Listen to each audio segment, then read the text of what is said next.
Well, hello there. Omni-sensei here with What If I Was Reborn in John Wick as an Assassin, Part 3. If you enjoy this content, please smash the like button. If you haven't already, please subscribe to the channel.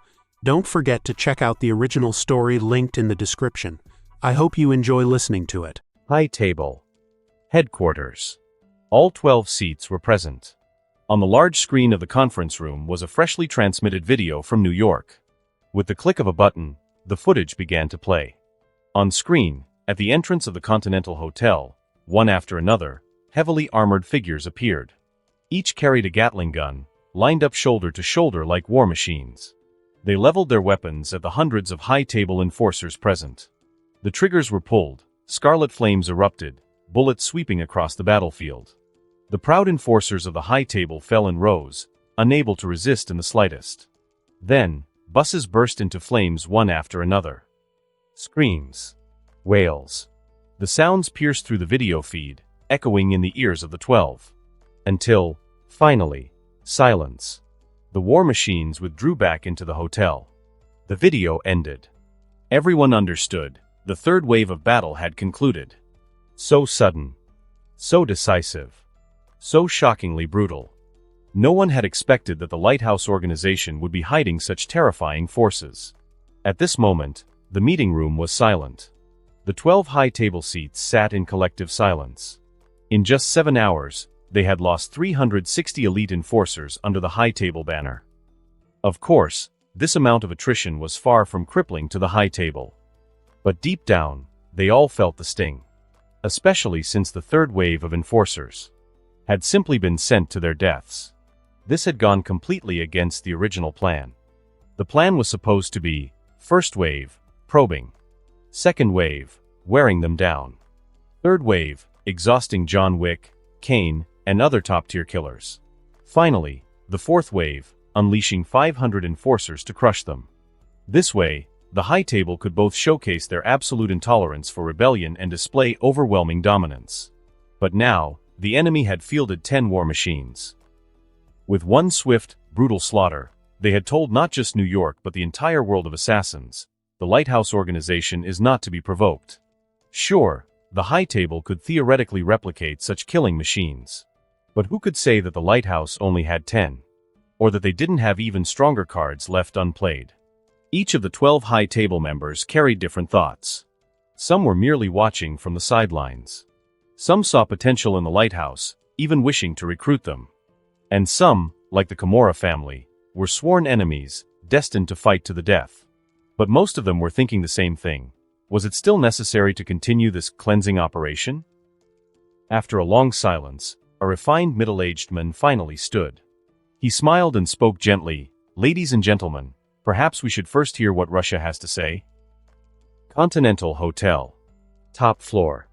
The same question appeared, this time, from Susie's lips. "Mr. Cross, that one-sided massacre just now, surely the High Table has seen the entire thing. They've already lost 360 men, half of them slaughtered in broad daylight. Will they really send more?" As she helped Alex Cross remove his suit jacket, she asked curiously. Alex Cross only smiled faintly. He rolled up his sleeves and poured himself a small nightcap. "Susie, you still don't understand the rules of this world. Since the High Table agreed to 48 hours, they will absolutely abide by it. But, they must know, with that kind of firepower, no matter how many enforcers they send, it's just sending them to their deaths, right?" Susie pressed. Alex Cross didn't keep her guessing. Holding his whiskey, he took a light sip before replying. "You're right. Against the 10 war machines, sending more squads will end the same way. But at the same time, if each wave they send is just a few dozen enforcers, do you think it's worth using such a devastating weapon every single time?" He paused, took another sip, and continued, "The truth is, our Lighthouse only took the hotel and the club a few days ago. There's no way our stockpile of 12.7mm heavy machine gun rounds can support continuous deployment of 10 war machines. If the High Table only sends dozens of enforcers at a time, we won't waste precious ammunition on them." By now, Susie understood. The High Table wouldn't gamble on whether the Lighthouse had more war machines. But they would gamble that the Lighthouse wouldn't waste them on small skirmishes. After all, no one could guarantee that after a few probing attacks, the High Table wouldn't suddenly launch another large-scale assault of hundreds. And regardless of what the High Table decided, for the next 24 hours, Alex Cross could not summon another 10 war machines anyway. Realizing this, Susie quickly asked, "Then, does that mean the High Table will soon launch their next strike?" "No." Alex Cross shook his head, downed the rest of his whiskey, and replied with certainty, "On the contrary, within the next 24 hours, the High Table will not strike. They'll want me to believe they've abandoned their operation. Then, when we lower our guard, cleaning bodies, and clearing the hotel, that's when they'll attack. The numbers each time won't be large. But the intervals between attacks will grow much shorter." The next day, late at night, 23:30, just as Alex Cross had predicted. Nearly 24 hours had passed since the third wave of battle. And nothing had happened. Other than the 6 buses in front of the hotel, now reduced to charred wrecks, and the piles of corpses scattered across the ground. During this long 24 hours, the High Table made no moves. In fact, just 3 hours earlier, the High Table even canceled the open bounty on everyone inside the Lighthouse Hotel. All these signs seemed to tell the outside world it was all over. But only the 12 seats of the High Table, and Alex Cross, knew the truth. A far more brutal battle was about to begin. Top floor. Alex Cross's room. Bathroom. Anna and Fox suddenly shot up from the hardened wax bath. After a deep breath, they sat upright at the same time. The sound quickly drew Alex Cross from outside the room. Soon, he walked in. Behind him, Susie carried 2 small glasses of vodka. She handed them to the 2 women. 1 glass each. After drinking it down, a warmth spread through their stomachs, quickly driving away the chill lingering on their bodies. Alex Cross carefully inspected their wounds. All had healed. He let out a small sigh of relief and said, "Get dressed. Come out and eat something to restore your strength. It won't be long before we're fighting again." As he spoke, Susie handed them each towels. The 2 stepped out of the tub, took the towels, and dried themselves off. Then they put on their prepared undergarments and bulletproof suits. Once ready, they followed Alex Cross into the living room. On the dining table sat 2 lavish meals, steaming hot. The 2 women walked straight over, sat down, and quickly began eating. On the living room sofa, John Wick, Kane, and Duggan were chatting idly. Thanks to Alex Cross's foresight, the past 24 hours had been unusually peaceful for them. John Wick spent time with Helen. Kane with his daughter. Duggan, well, his time was spent eating, polishing his weapons, sleeping, training, then eating again. Ahem. A light cough cut through the chatter. Alex Cross sat down in a single sofa chair. The 3 men immediately fell silent, all eyes turning toward him. His gaze, in turn, fixed on John Wick. "John, in the last battles, because your abdominal wound hadn't fully healed, I kept you out. But now, you're almost back to normal. Next round, I want you to show them just what the Baba Yaga is capable of." The half-joking words carried the weight of what was coming. The looming slaughter instantly sobered everyone. Simple. Clear. John Wick nodded once. That was his answer. "The next first wave, John, you and Kane will hold the 1st to 3rd floors. You don't need to kill every one of them. Anyone who slips past, we'll handle upstairs." After hearing the reply, Alex Cross's smile faded. He began laying out serious preparations for the first battle. At the dining table, Anna and Fox kept eating while listening closely. Even though the first wave likely wouldn't involve them, they still memorized every detail carefully. By the time they finished their meals, Alex Cross had completed his battle plan. He stood, walked to the liquor shelf, and pulled out an expensive bottle of whiskey. From the cabinet, he took 6 glasses. He poured and handed one to each of them. Then he raised his own glass high, voice ringing with conviction, "This drink, may your hunt be satisfying." They drank. John Wick and Kane were the first to head downstairs. Their task was the heaviest. They would first meet with Margarita to pick up gear and prepare for combat. Duggan followed soon after, assigned to floors 3 through 6, with a supply point waiting on the 6th. Anna and Fox, freshly out of the wax bath, were told by Alex Cross to rest on the top floor for now. Time ticked away. At around 23:55, Alex Cross had Susie send a dozen low-ranked killers, carrying sacks and shovels, to the hotel entrance, pretending to clear away the corpses. This act quickly reached the high table scouts. Within minutes, 2 buses turned the corner and drove toward the hotel.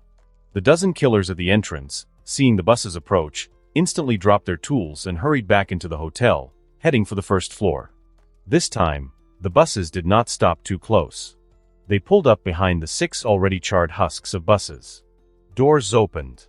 60 fully armed enforcers of the high table squad stepped out.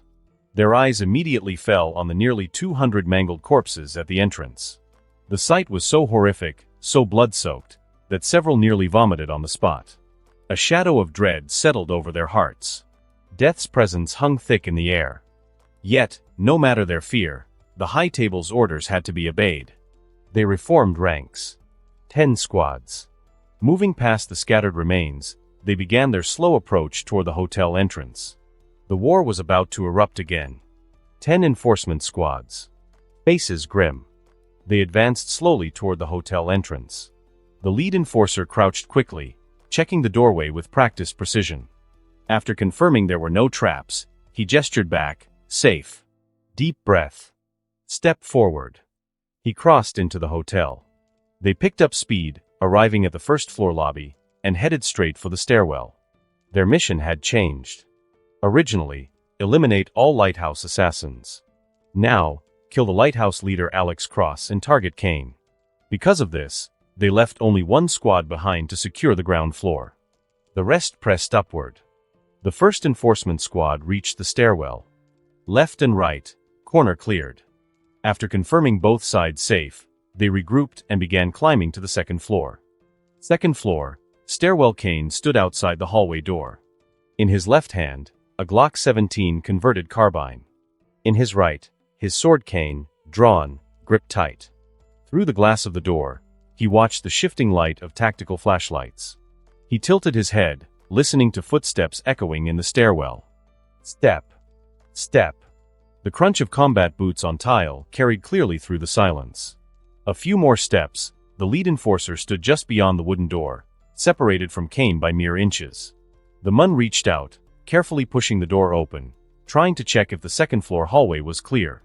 SHHHK. The sword cane pierced straight through the wood, driving into his throat. A quick pull back, Kane stepped aside. His left hand raised the Glock 17 carbine, rat-a-ta-ta-ta. Bullets shredded the door, ripping into the enforcer already bleeding out and catching a few behind him. Not fatal, but enough to draw every eye. Boom. A shotgun blast splintered the door. 2 squads surged into the hallway. But Kane was gone. The enforcers found only a corridor of tightly shut guest room doors. The leadman gestured sharply, search every room.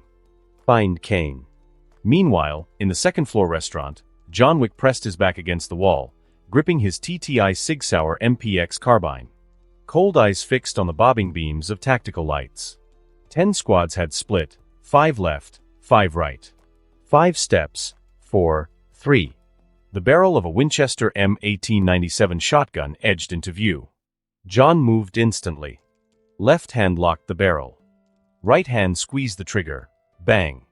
Bang. 2 quick shots, no time to aim. Not meant to kill, just to cripple, to drop targets fast. Gunfire cracked. The squad behind rushed forward to cover. Rat-a-tat.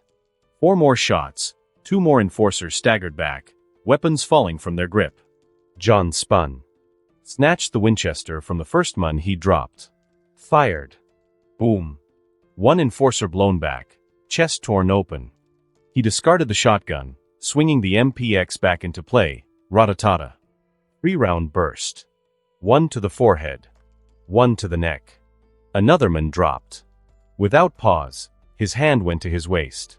The TTI Combat Master Pistol came free. Bang. Bang. Bang. 3 shots. 2 enforcers collapsed again.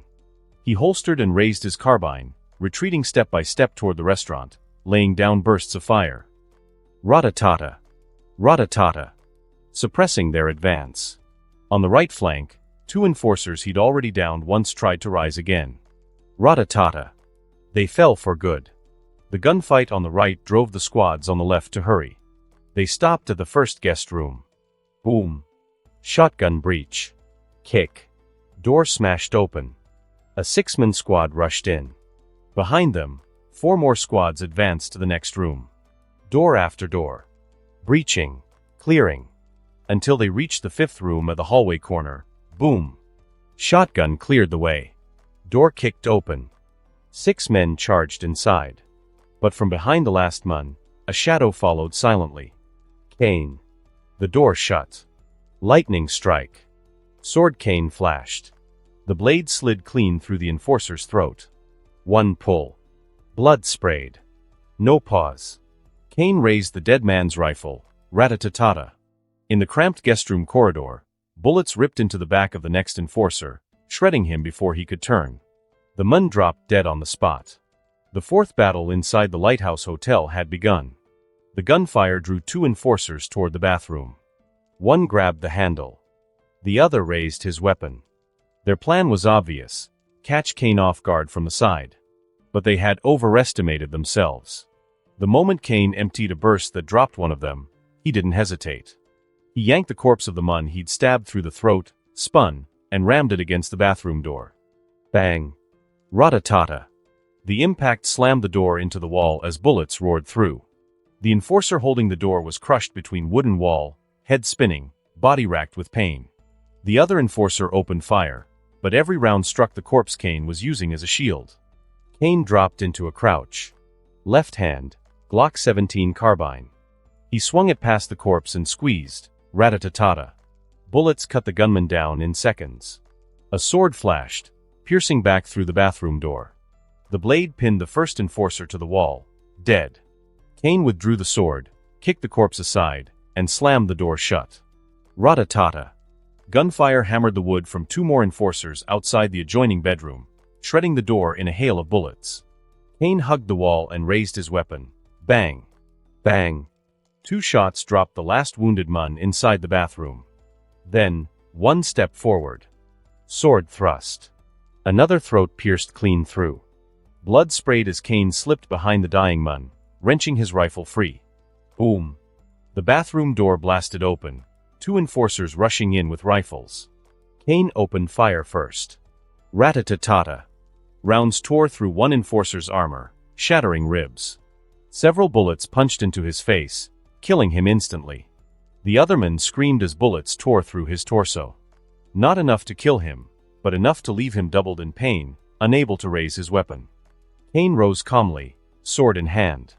Step by step, he closed the distance. 1 slash. Throat severed. Elsewhere, John Wick had already eliminated 3 enforcers and retreated into the restaurant. Using the bar, dividers, and tables as cover, the Baba Yaga put on a masterclass in violent artistry. He raised his MPX. The moment the first enforcer stormed through the door, bang. Bang. 2 rounds dropped him. The muzzle swept to his rear, 2 more men charging in. Bang. Bang. One clutched his arm, another his thigh, both collapsing as weapons clattered to the floor. John shifted back to the doorway. Didn't wait for the third man to fully enter. Rat-a-ta-ta. The last of his rounds shredded the threshold. He advanced as the magazine emptied. Tossed the carbine aside. Drew the TTI Combat Master. Bang. Bang. 2 rounds, 2 headshots, finishing the wounded. He crouched, scooping up a fallen Winchester M1897 shotgun. At the same time, his pistol swung toward the last man struggling to lift his weapon despite a ruined leg. Bang. Bang. 2 more rounds ended him. John turned, shotgun braced. Boom. A shot blasted the next enforcer through the doorway. He calmly ejected the shell and loaded more. 2 more shells slid into the tube. Another chambered. Boom. Another kill at the door. John advanced. This time, out of the restaurant, shotgun braced, hunting. Top floor, Alex Cross Sweet Anna and Fox sat on the sofa, eyes locked on the surveillance feed playing across the television. Live footage of John Wick and Cane, 2 of the deadliest killers alive, cutting through squads with surgical brutality. Alex sat aside, whiskey in hand, silent. He didn't disturb them. Because this was intentional. Fox's golden grade talents, her trick shooting and adrenaline surges, were powerful, but her close-quarters combat was lacking. Tonight, she would watch masters at work. Anna had reached top-tier assassin status, but compared to Alex's other elites, her skill was still raw.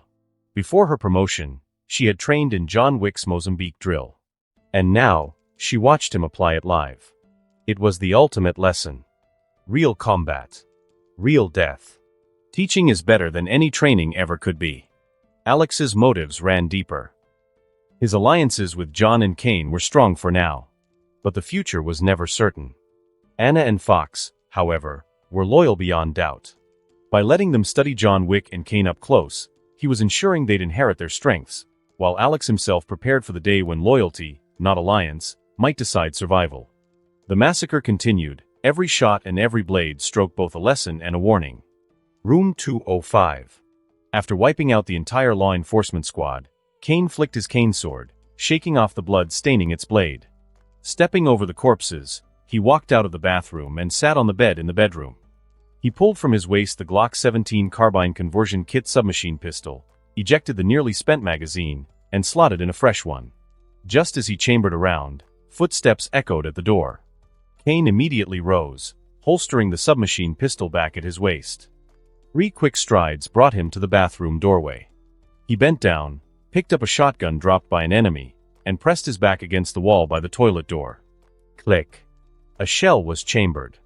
He aimed at the guest room door. Moments later, bang.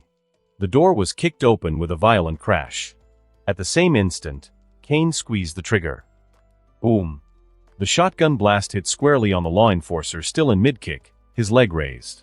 The shot struck him directly in the groin, obliteration.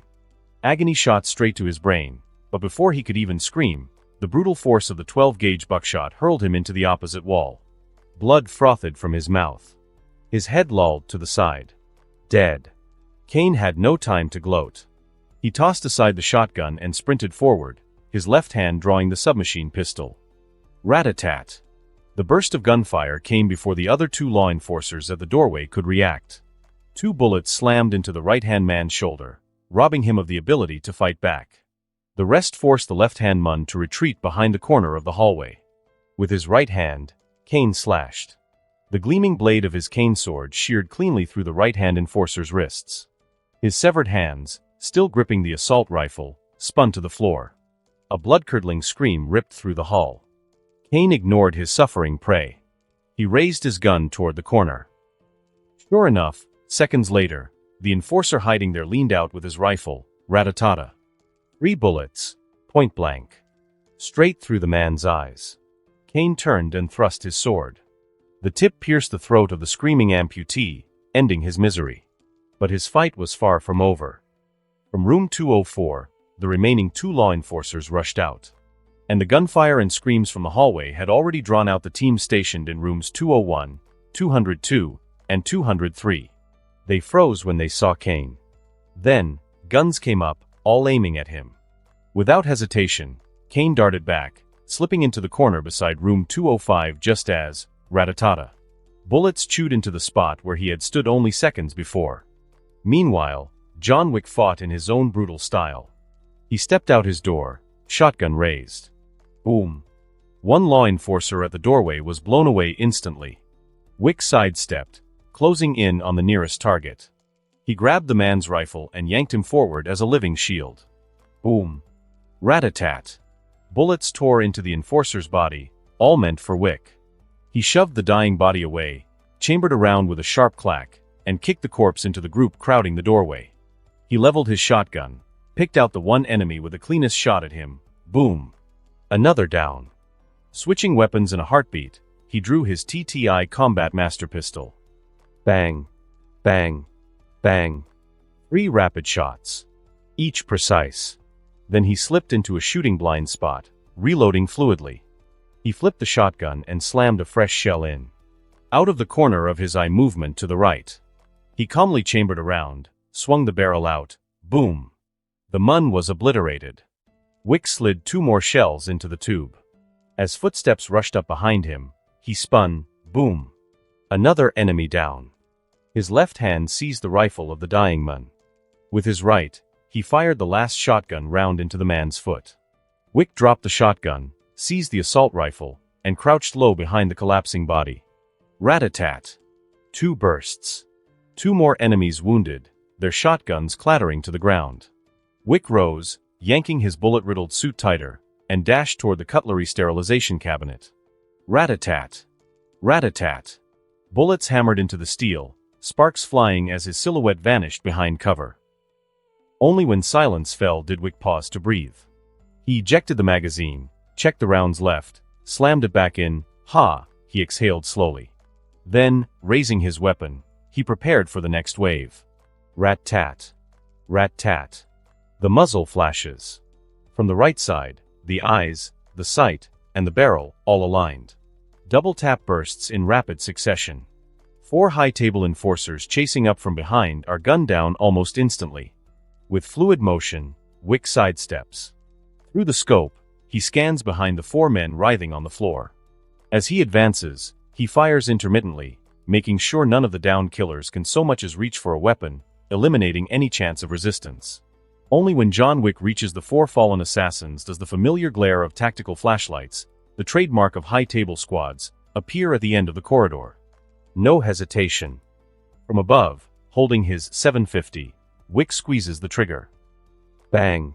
Bang. The last 4 rounds in his magazine slam into the foreheads of the downed killers, ending their misery. Wick bends down calmly. As he ejects the empty magazine, his other hand searches one of the corpses, finding 2 fresh mags. One is pushed into the chamber, the slide-racked, round-chambered. The other is tucked into his gear. Behind him, the sound of footsteps begins to fade. Raise. Aim. Fire. Rat-tat. Rat-tat. 2 more assassins fall with surgical precision. The rest freeze, then drag the bodies back into cover. Silence fills the corridor once more. Only on the far left side, the distant echo of gunfire from 5 other squads continues. Here, the hallway is pitch dark, suffocating, and oppressive. The floor is littered with the bodies of comrades who, just moments ago, fought at their side. The killer, still alive, hunted relentlessly by John Wick, cannot help but recall the gruesome sight of the front doors, severed limbs and shattered bodies strewn everywhere. Faces pale, nerves taut, they wait. Only after a long time do the 2 remaining squads cautiously lean out, moving toward where Wick had just been. But Baba Yaga is no longer there. Elsewhere, hidden around a corner, Kane has not left. He crouches low. Kane's sword supporting him, left hand steadying the submachine gun braced on his right, he aims toward the opposite bend. In this pitch-black corridor, he doesn't need to rely on sound. The tactical flashlights mounted on the enforcers' rifles reveal their approximate positions with perfect clarity. And now, it's the signal for another hunt. 1 step. An enforcer creeps along the opposite wall, a beam of light edging toward Kane's direction. Too late. Rat-tat-tat. Bullets slam into his chest. His rifle drops as he collapses. Through his fading vision, he sees Kane lifting the muzzle, rat-tat-tat. 3 rounds. Straight through the jaw, into the skull. Kane strikes, cold and decisive. As the corpse topples toward him, Kane rises quickly, sidesteps, and fires again. Rat-tat. The shot punches through the arm of another enforcer who had been aiming at him. Agony robs the Mun of his chance to kill Kane.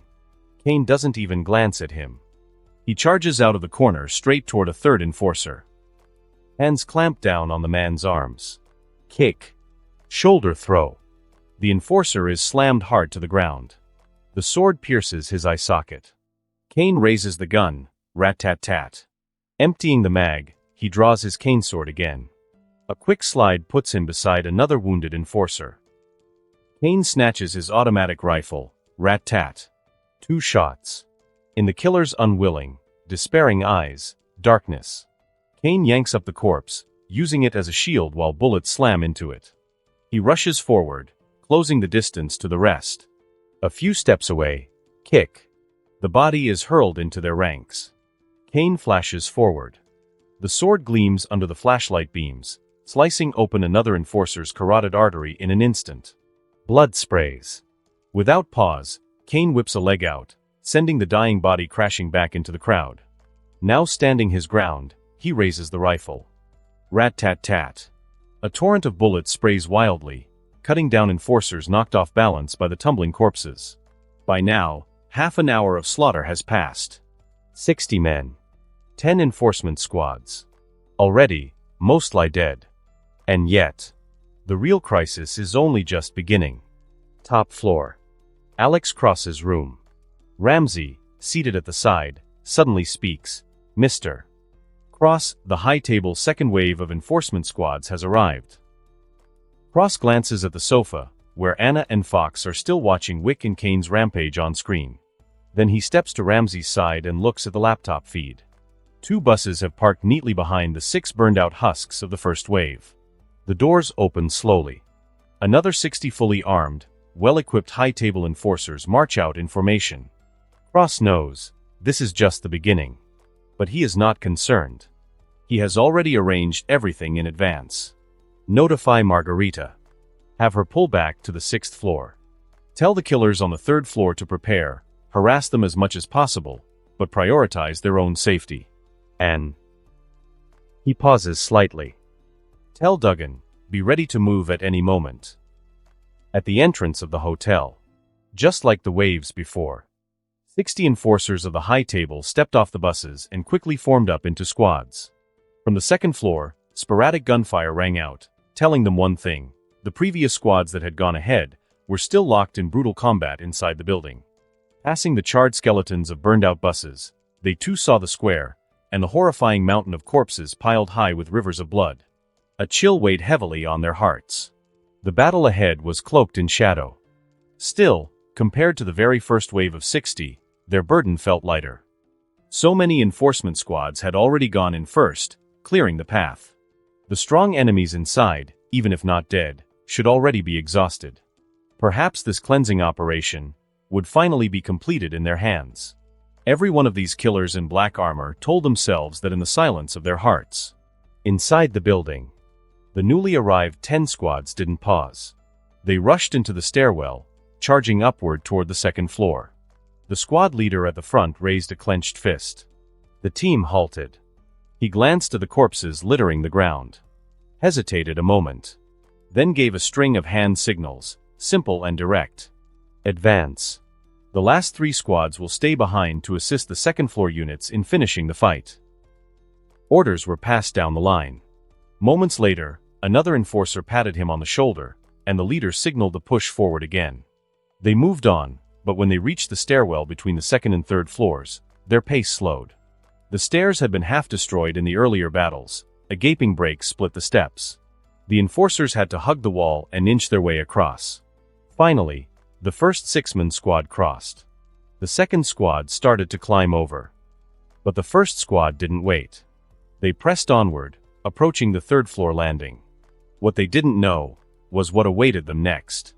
At that very moment, on the 3rd floor, in the corridor facing the stairwell, all cover had been removed. The hallway stood bare, both sides lined with shut doors.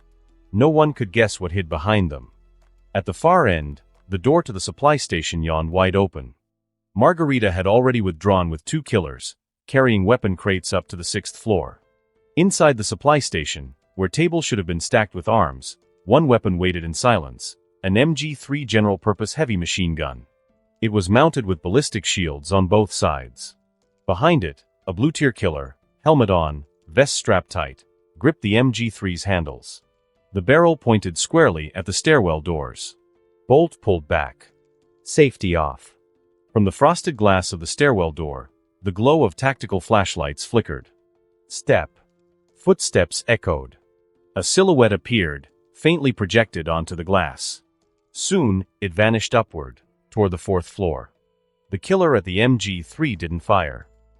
As Alex Cross had ordered, he began to count each shadow that passed. 1, 2, 19, 20. When the 20th figure flashed across the glass, his eyes sharpened like blades. He tightened his grip and slammed the trigger down. Rat-a-tat-a-tat-ta-ta. 700 rounds per minute, the MG3's storm of lead shredded everything in its path. The stairwell doors exploded into splinters. The two enforcers just stepping onto the third-floor landing were instantly turned into sieves. The force of the rounds hurled their corpses into the railing, then over it, tumbling all the way down to the first floor. The ambush was devastating. The squads froze in shock. 7 squads in the stairwell were split apart.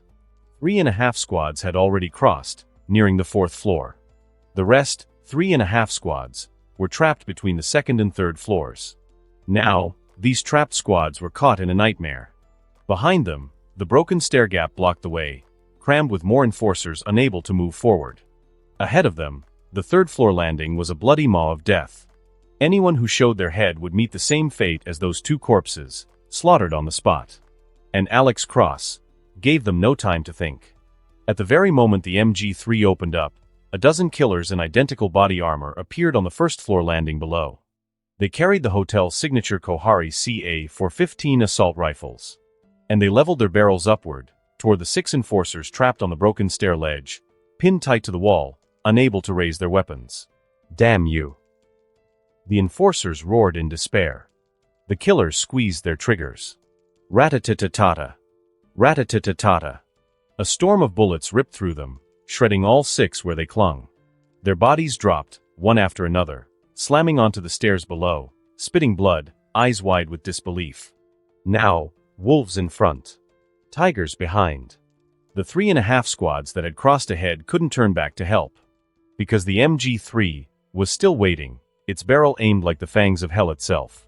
20 high-table enforcers stood on the stairwell between the 3rd and 4th floors. Glancing back at their comrades pinned down by the MG3 heavy machine gun fire, they weighed their options for only a moment before deciding to press forward. Their mission was clear: kill Alex Cross and Kane. Only by going up could they fulfill their orders. But the decision carried a chill, one that sealed the fate of the men left behind. Between the 2nd and 3rd floors, 15 enforcers clung to the walls, their faces pale as death. They had no choice but to wait, hoping against hope that the next wave of reinforcements would arrive before they were wiped out. The 20 who pushed on reached the 4th floor. Shaken by the sudden carnage below, they moved with extreme caution. The lead enforcer clenched his jaw, stepped forward, and with a heavy kick smashed open the stairwell door. The corridor beyond was long, narrow, and empty. Dim. Silent. Oppressive. At the far end, in the doorway of a room, a shadowy figure flickered. Before the Mun could react, a sharp pain lanced through his forehead, and his world went dark. He collapsed without a sound.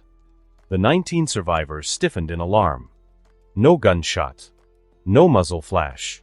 Just sudden death. Another stepped forward, raised his rifle, and swept the corridor with his sights. At the very end, he caught a glimpse of a Mun in a suit, plain face, expressionless. That was all he saw before he too fell lifeless, eyes glazed. It was Alexander Duggan. Calm and composed, standing at the corridor's far end with an Mk14 Mod 0 enhanced battle rifle, fitted with a 4x optic. 20 rounds in the mag, not more, not less. Duggan, returned to the role of sniper, was a predator lurking in the dark. Cold. Precise. Merciless. 2 shots. 2 kills. He didn't leave. He waited, patient, for the next target. Meanwhile, on the 5th floor, the stairwell door opened quietly. 2 killers from the Lighthouse organization crouched to the landing, pulling grenades from their belts. Pins yanked free. Arcs thrown. The grenades bounced off walls, clattering down toward the 4th floor. Thunk, thunk, thunk. The rolling sound drew the enforcers' eyes down. When they saw the unpinned grenades at their feet, their faces drained of color. Boom. Boom. The twin explosions shredded 4 of them instantly. The blast also tore through the weakened staircase, collapsing half of it and sending bodies, 4 corpses and 2 unlucky survivors, crashing back down onto the 3rd floor. The 12 survivors bolted into the corridor in desperation. And in that instant, Duggan fired again. Crack. Through the 4x scope, a 7.62mm round streaked like an arrow, punching clean through another enforcer's eye socket and into his brain. Duggan lowered his rifle only after the shot. Silent, he stepped back into the shadows and slipped away. Back on the 3rd floor, the 15 abandoned enforcers found themselves cursed. Not long after their comrades moved on, the explosions above sent half a staircase, and 6 broken bodies, crashing down onto their ranks, killing 3 more outright. Worse, 2 panicked men stumbled into the stairwell. The MG3 thundered again. BRRT. They were torn apart in seconds, their bodies hurled down to the lobby like ragdolls. Shit. This damn mission. One enforcer snapped, rage boiling over. He shoved past his comrades, raised his gun, and charged into the stairwell, directly into the MG3's line of fire. Brave. But pointless. The torrent of 7.62 rounds shredded him where he stood. His futile sacrifice, though, sparked something in the remaining 9. Better to die fighting than to rot in fear. With grim determination, they raised their rifles and charged the stairwell as one. Gunfire roared. The MG3 spat fire. Bullets clashed against shields, helmets, and flesh. For a brief moment, the enforcers' numbers let them push back against the slaughter. But seconds later, silence returned. 9 broken corpses littered the stairwell, their last act nothing but a futile gesture. At the top floor, Alex Cross stood behind Ramsey, swirling a glass of whiskey as he watched the surveillance feed. The charge of the 9 enforcers played out in brutal detail before his eyes. For a moment, he regarded their defiance. Then he sipped his drink. Fools, he murmured. No sympathy. No regret. In this world, there were only winners and losers. And these men, tools of the high table, were nothing more than executioners of the wrong cause. With the battle on the 3rd floor coming to an end, the 15 lighthouse killers standing guard at the stairwell from the 1st to the 2nd floor did not withdraw. Instead, they swung into the 2nd floor corridor. By Alex Cross's command, they were to support Kane and John Wick, clearing out the 2nd floor enforcers quickly so they would have time to rest. At that moment, in the left side corridor of the 2nd floor, Kane's fight was still raging. 2 corpses crashed into the group, knocking 4 nearby enforcers off their feet. Before the survivors behind them could even raise their weapons, Kane had already pulled the trigger. Rat-a-tat-it. Rat-a-tat-it. Bullets tore from his assault rifle, sweeping across the corridor. At such close range, the 4 fallen enforcers were shredded instantly. The magazine clicked empty. He tossed the rifle aside, yanked out a submachine gun from his waist, and stepped forward. 1 stride, closing in. Sword strike, throat sealed. His left hand squeezed the trigger. Rat-a-tat. Another kill. He spun, 2 quick steps, thrusting the cane sword forward again, piercing through the 3rd enforcer's throat. Gun raised. Bang bang. The last man dropped. Another 6-man enforcer squad wiped out. No chance to breathe. Rat-a-tat-it. A hail of bullets tore toward him. Kane yanked his bulletproof suit up to shield his head, retreating back behind the corner, pressing flat against the wall. He inhaled deeply, counting in his heart. 3, 2, 1. His cane sword stabbed low and right, spearing through the thigh of a pursuing enforcer. The man howled in pain, the shotgun clattering to the ground. Kane hooked it with his foot, holstered his SMG, and caught the shotgun. He raised it. Boom. 1 blast dropped the 2nd charging enforcer. Releasing the cane sword, he pumped the shotgun, stepped sideways, and fired again. Boom. Another kill. He drew his SMG once more, firing 2 quick rounds. The man with the pierced thigh collapsed. Finished. Reload. Spin around the corner again, charging at the last 3. Boom. Another shotgun blast cut 1 down. He raised his suit again, blocking his head. The cane sword flashed, slicing through the wrist of a man mid-trigger pull, severing his hand completely. A spinning kick snapped another's jaw. 2 shots, bang bang, ended him. The last survivor had his throat slashed clean open. Finally, Kane had a moment to press his ribs, where a bullet had grazed him earlier, and lean against the wall for breath. But respite never lasts. The 3 squads of enforcers left behind as second-wave support were already closing in. Tactical flashlights swept through the dark hallway, drawing nearer. Kane's facial muscles twitched involuntarily. Resigned, he pushed himself upright, ready to fall back into ambush, when suddenly, gunfire erupted from behind the enforcer squads. Rat-a-tat-it. Rat-a-tat-it. The ambush cut down the rear ranks instantly. The surviving dozen enforcers spun to return fire. Kane instantly understood, Alex Cross must have dispatched the lighthouse killers to support him and John Wick. Ignoring the pain in his ribs, he grabbed an assault rifle from the floor, scavenged 2 magazines from a corpse, switched off his flashlight, and crept close. Gun raised. Rat-a-tat-tat. Rat-a-tat-tat. Bullets raked into the enforcers' exposed backs. 3 dropped in an instant. Caught in a deadly pincer, the squad's fate was sealed. 5 minutes later, the fighting was done. 3 full squads wiped out. Of the 15 lighthouse reinforcements, 4 were dead and 3 were wounded. The injured withdrew to the underground training base, where prepared medicinal baths awaited them. The remaining 8 pressed forward to John Wick's position. Kane considered briefly, then followed them. Meanwhile, John Wick had fallen back into the restaurant, crouched behind the bar counter. 2 full enforcer squads pressed close behind. Hunched low, using the bar as cover, Wick unleashed a flurry of rapid fire. Bang bang. Bang bang.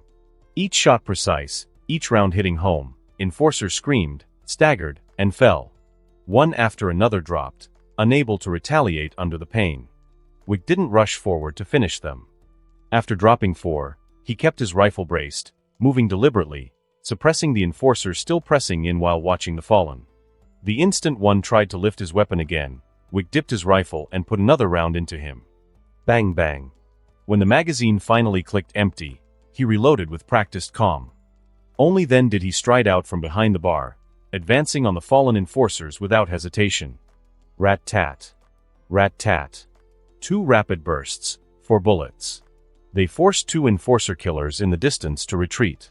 Then, his left hand reached to his waist and pulled out a pistol. Bang bang. Bang bang.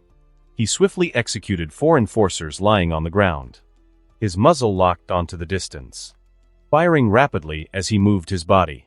Bang. Just as he was about to switch to his automatic rifle and bring it into play, outside the restaurant, footsteps sounded, mixed with fierce gunfire. John Wick clearly noticed that the bullets raining toward him had been reduced by more than half. Quickly leaning out, he took a glance. At the corner of the restaurant, Kane and 8 lighthouse killers had already engaged the last 8 enforcers. At this point, John Wick no longer fired cautiously from cover. He went full force. Standing up, leaving the cover, he aimed at the 2 nearest enforcers outside. Rat-tat-tat. Rat-tat-tat. Precise bursts. 3 bullets. 1 into the back of the head, 2 through the mouth. Clean penetration. 2 kills. John quickened his pace, rifle spitting bullets nonstop. Rat-tat-tat. Rat-tat-tat. Without a doubt, John Wick's marksmanship was top tier. Every precise burst struck vital points. Very soon, with Kane and the remaining 8 lighthouse killers, the battle ended. Stepping over corpses littering the floor, John Wick and Kane regrouped.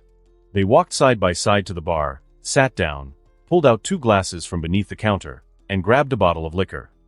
Neither spoke. Holding their glasses, they stared blankly at the 8 retreating lighthouse killers in the distance. After a sip, finally, Kane broke the silence. John, when do you plan to get married? By the end of the year. And this work, will you continue being a killer? No. After this is over, I'll find the time to talk things through with Alex Cross. Hearing John Wick's answer, a faint smile finally appeared on Kane's face. He raised his glass, half-jokingly saying, I don't know what the Lighthouse organization's future will be.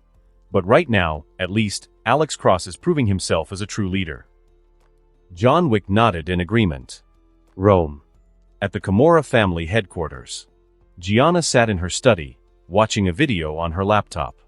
On screen, the front entrance of the Lighthouse Hotel. 10 armored war machines, armed to the teeth with Gatling guns, lined up in a row. When the barrel spun, spitting blazing red fire, they mowed down the high table's enforcers in swathes. Gianna's heart sank. She had already watched this video once, 20 hours ago. At that time, her only thought was, just for the sake of family pride, is it really worth making an enemy of someone like Alex Cross? That thought had haunted her for a whole day and night. Watching it again now, all she felt was powerlessness. It was unimaginable. If those 10 killing machines appeared at the Camorra headquarters, aside from deploying heavy artillery, they would simply be slaughtered. Her mind raced with countless thoughts until 2 stood out stronger than ever, In the short term, the family must not provoke the Lighthouse organization. The family must quickly train a secret unit strong enough to rival those 10 killing machines. The Continental Hotel. Room 618. Inside a foam-filled bathtub, Aries suddenly lifted her head from the bubbles. She wiped the foam from her face and hair, stood, rinsed off under the shower, then dried herself with a towel. Walking to the bed, she dressed. From her suitcase, she pulled out a bulletproof vest, carefully put it on, holstered her pistol, and then slipped on a suit. She picked up 3 gold coins, left the room, and headed downstairs.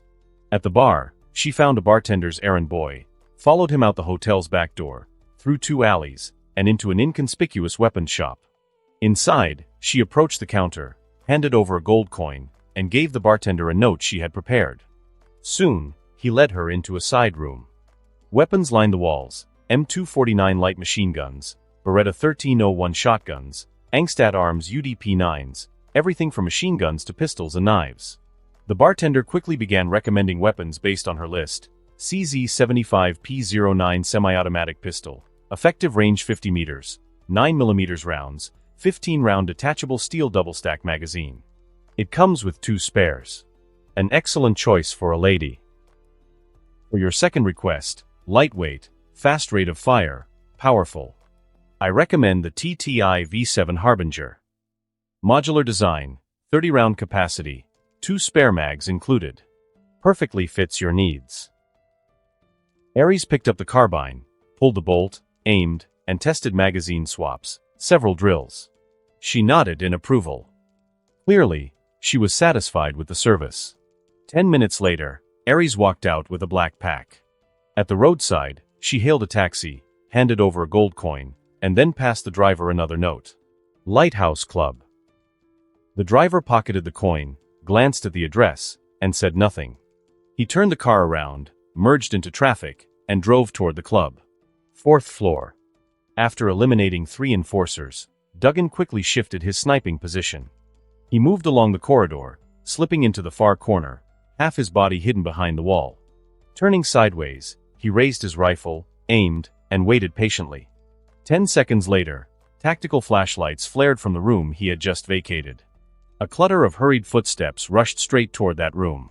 The last 11 enforcers of the high table were desperate to find the hidden predator hunting them in the dark. But they were doomed to find nothing.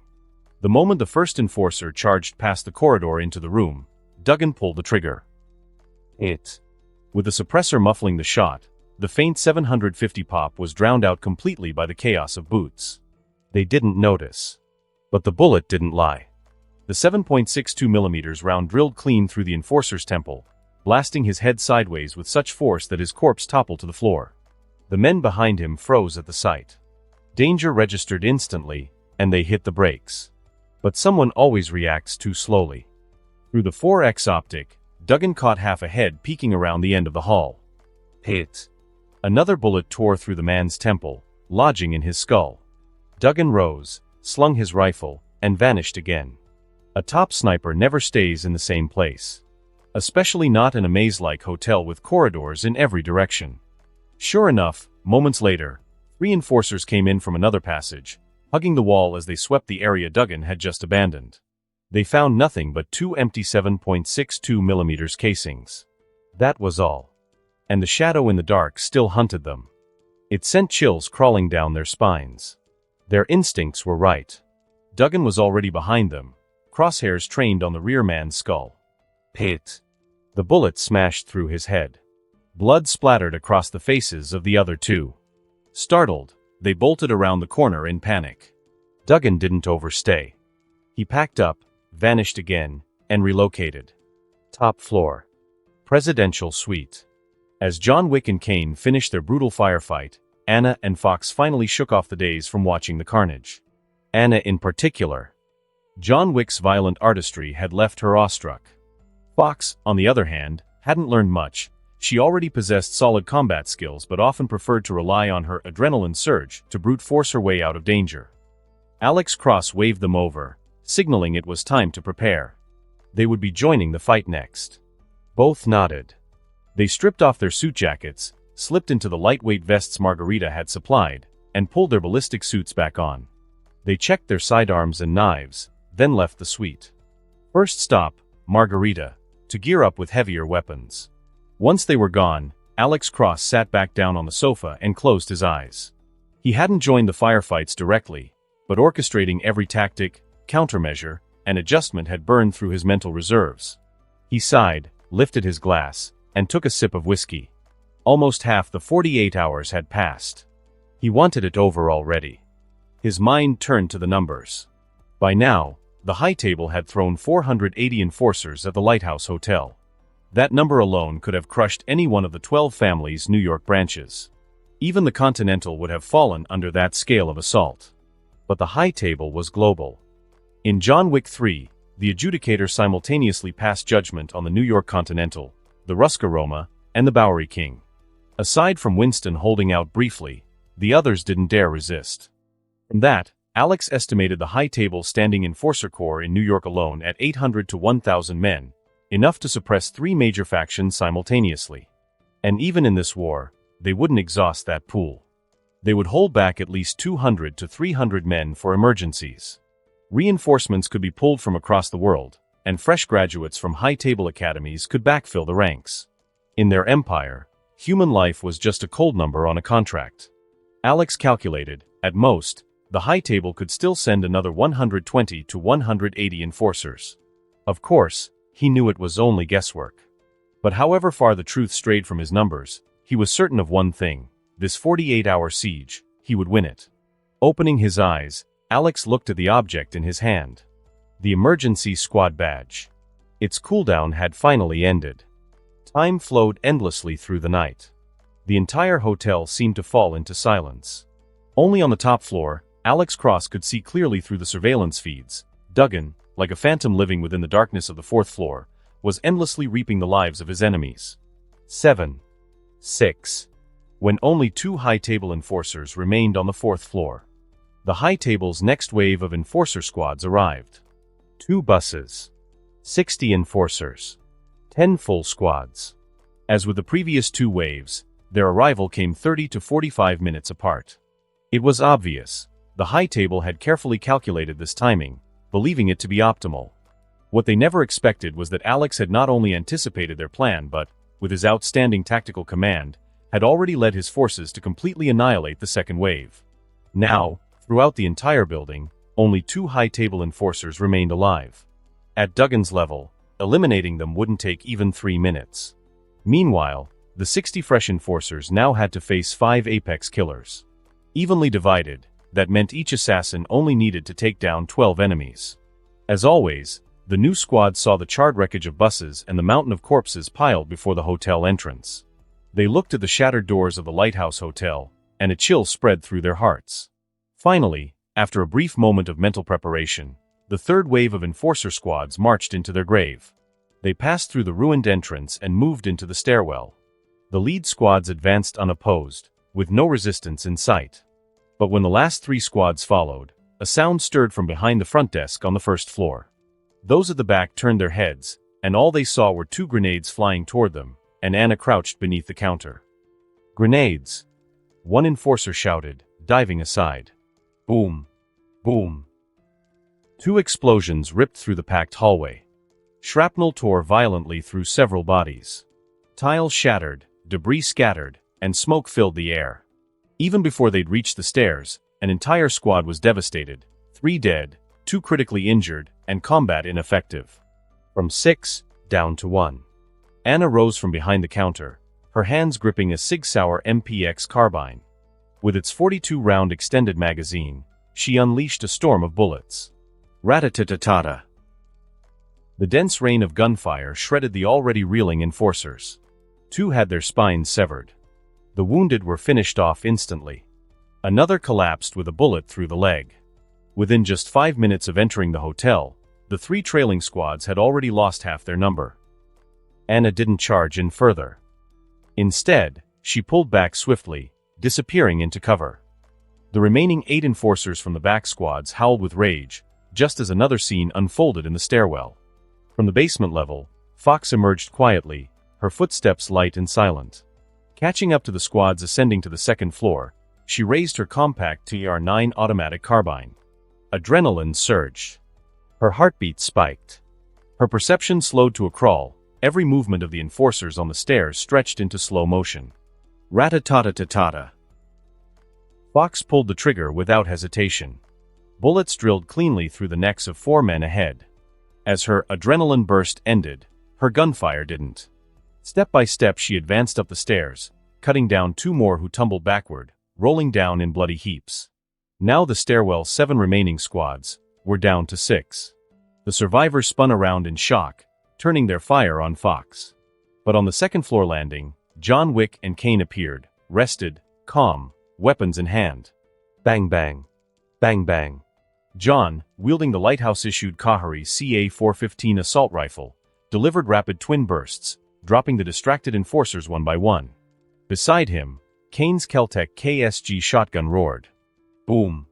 CHCHK. Boom. In seconds, 5 more enforcers fell. Thus, within 10 minutes of entering the Lighthouse Hotel, the third wave of 10 squads had already been cut to less than half strength. Divide. Flank. Encircle. This was the tactical doctrine Alex had devised even before activating the emergency squad emblem. Low consumption. Fast execution. It was the kind of combat doctrine elite special forces relied upon.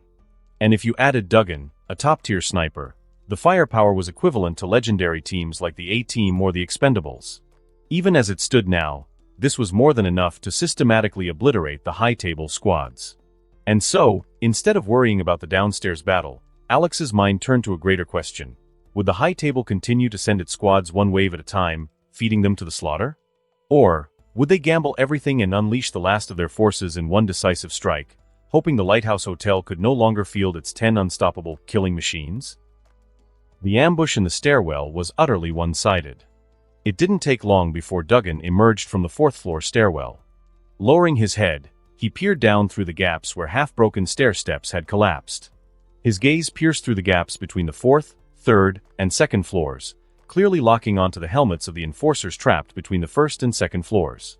Of course, those ballistic helmets couldn't stop the rounds from his precision rifle. Hit. A muffled shot with the suppressor. The bullet traveled downward, precisely punching through an enforcer's helmet, drilling into his skull, tearing through his throat, smashing into his gallbladder, and finally exiting lower before embedding itself in the stairwell. Hit. Hit. Duggan kept squeezing the trigger. One by one, the enforcers dropped.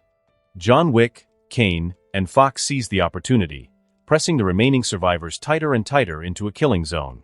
Within minutes, only 6 stubborn enforcers were left resisting in the stairwell. Elsewhere, 8 enforcers pursued Anna's footsteps. As soon as they turned the corner, they ran straight into 2 lighthouse kill squads lying in ambush. 10 killers, rifles already raised, sights trained on the bend. The instant the enforcers showed themselves, rat-a-tat-ta. Rat-a-tat-ta. Hundreds of bullets poured out in a storm.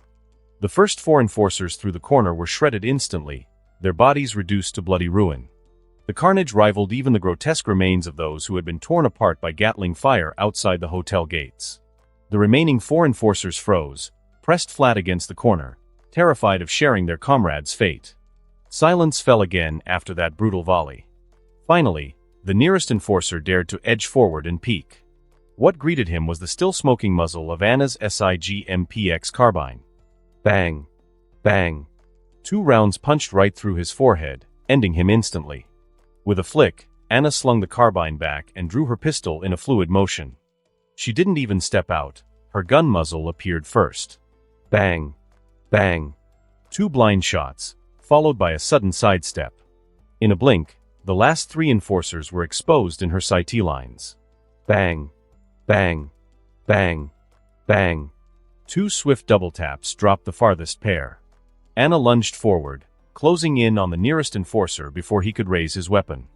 She shoved his barrel aside, kicked him hard in the chest, and fired 2 rounds into him point-blank. Bang! Bang! In just a few seconds, Anna had perfectly replicated John Wick's signature rapid-fire technique. Without hesitation, she put an extra round into each of the 2 she had dropped earlier. Bang! Bang! Only then did she calmly holster her pistol, swap back to her carbine, and finish the cleanup. Not even winded, Anna strode over the corpses, the firefight little more than a warm-up for her. She headed toward the stairwell to regroup with the others. On the rooftop, Alex Cross watched her work with satisfaction, nodding faintly. But beside him, Ramsey brought unexpected news. Mr. Cross, someone just infiltrated the club. Her fingers flew across the keyboard, pulling up a live feed from the Lighthouse Club security system onto the big screen. The footage showed a woman armed with a TDI Vector 7 Harbinger carbine, prying open the club's doors and striding inside toward the rear. Alex recognized her instantly, Ares, the mute assassin from John Wick, Chapter 2. Her path was clear: slip through the club's back kitchen, cross the alley, and attempt to enter the Lighthouse Hotel from the rear. No surprise. The club and the hotel had once belonged to the Camorra family before Alex took them. Of course Ares knew her way around. He even guessed instantly who had sent her, none other than Santino D'Antonio, that fool. Alex shook his head. Hadn't he already shown the world his strength? Just 24 hours ago, he had deliberately unleashed 10 of his warlords in public, slaughtering over 100 high-table enforcers in broad daylight to scare off scavengers who thought they could swoop in after the war. Any rational faction, having seen that display of muscle, would never dare attempt a sneak attack. But Santino clearly wasn't rational. Still, Alex almost smiled. In a way, he appreciated Santino's move. After all, just yesterday he had signed a 5-year non-aggression pact with Santino's sister, Gianna. By sending Ares now, Santino had already nullified that agreement. Which meant Alex was free to deal with the Camorra family however he pleased. He could almost picture Santino's father's fury when he discovered they had given up a hotel, a club, and 150 gold coins for an agreement that barely lasted a day. The old man's life expectancy was short enough, rage might just cut it even shorter. As for Ares, Alex wasn't concerned. With the elevators disabled, the only way up to the rooftop was through the stairwells. And those stairwells were guarded by 5 of his top killers. Bang! A shotgun blast rang out. The last enforcer collapsed to the ground. Finally, the third wave of high-table enforcers had been wiped out.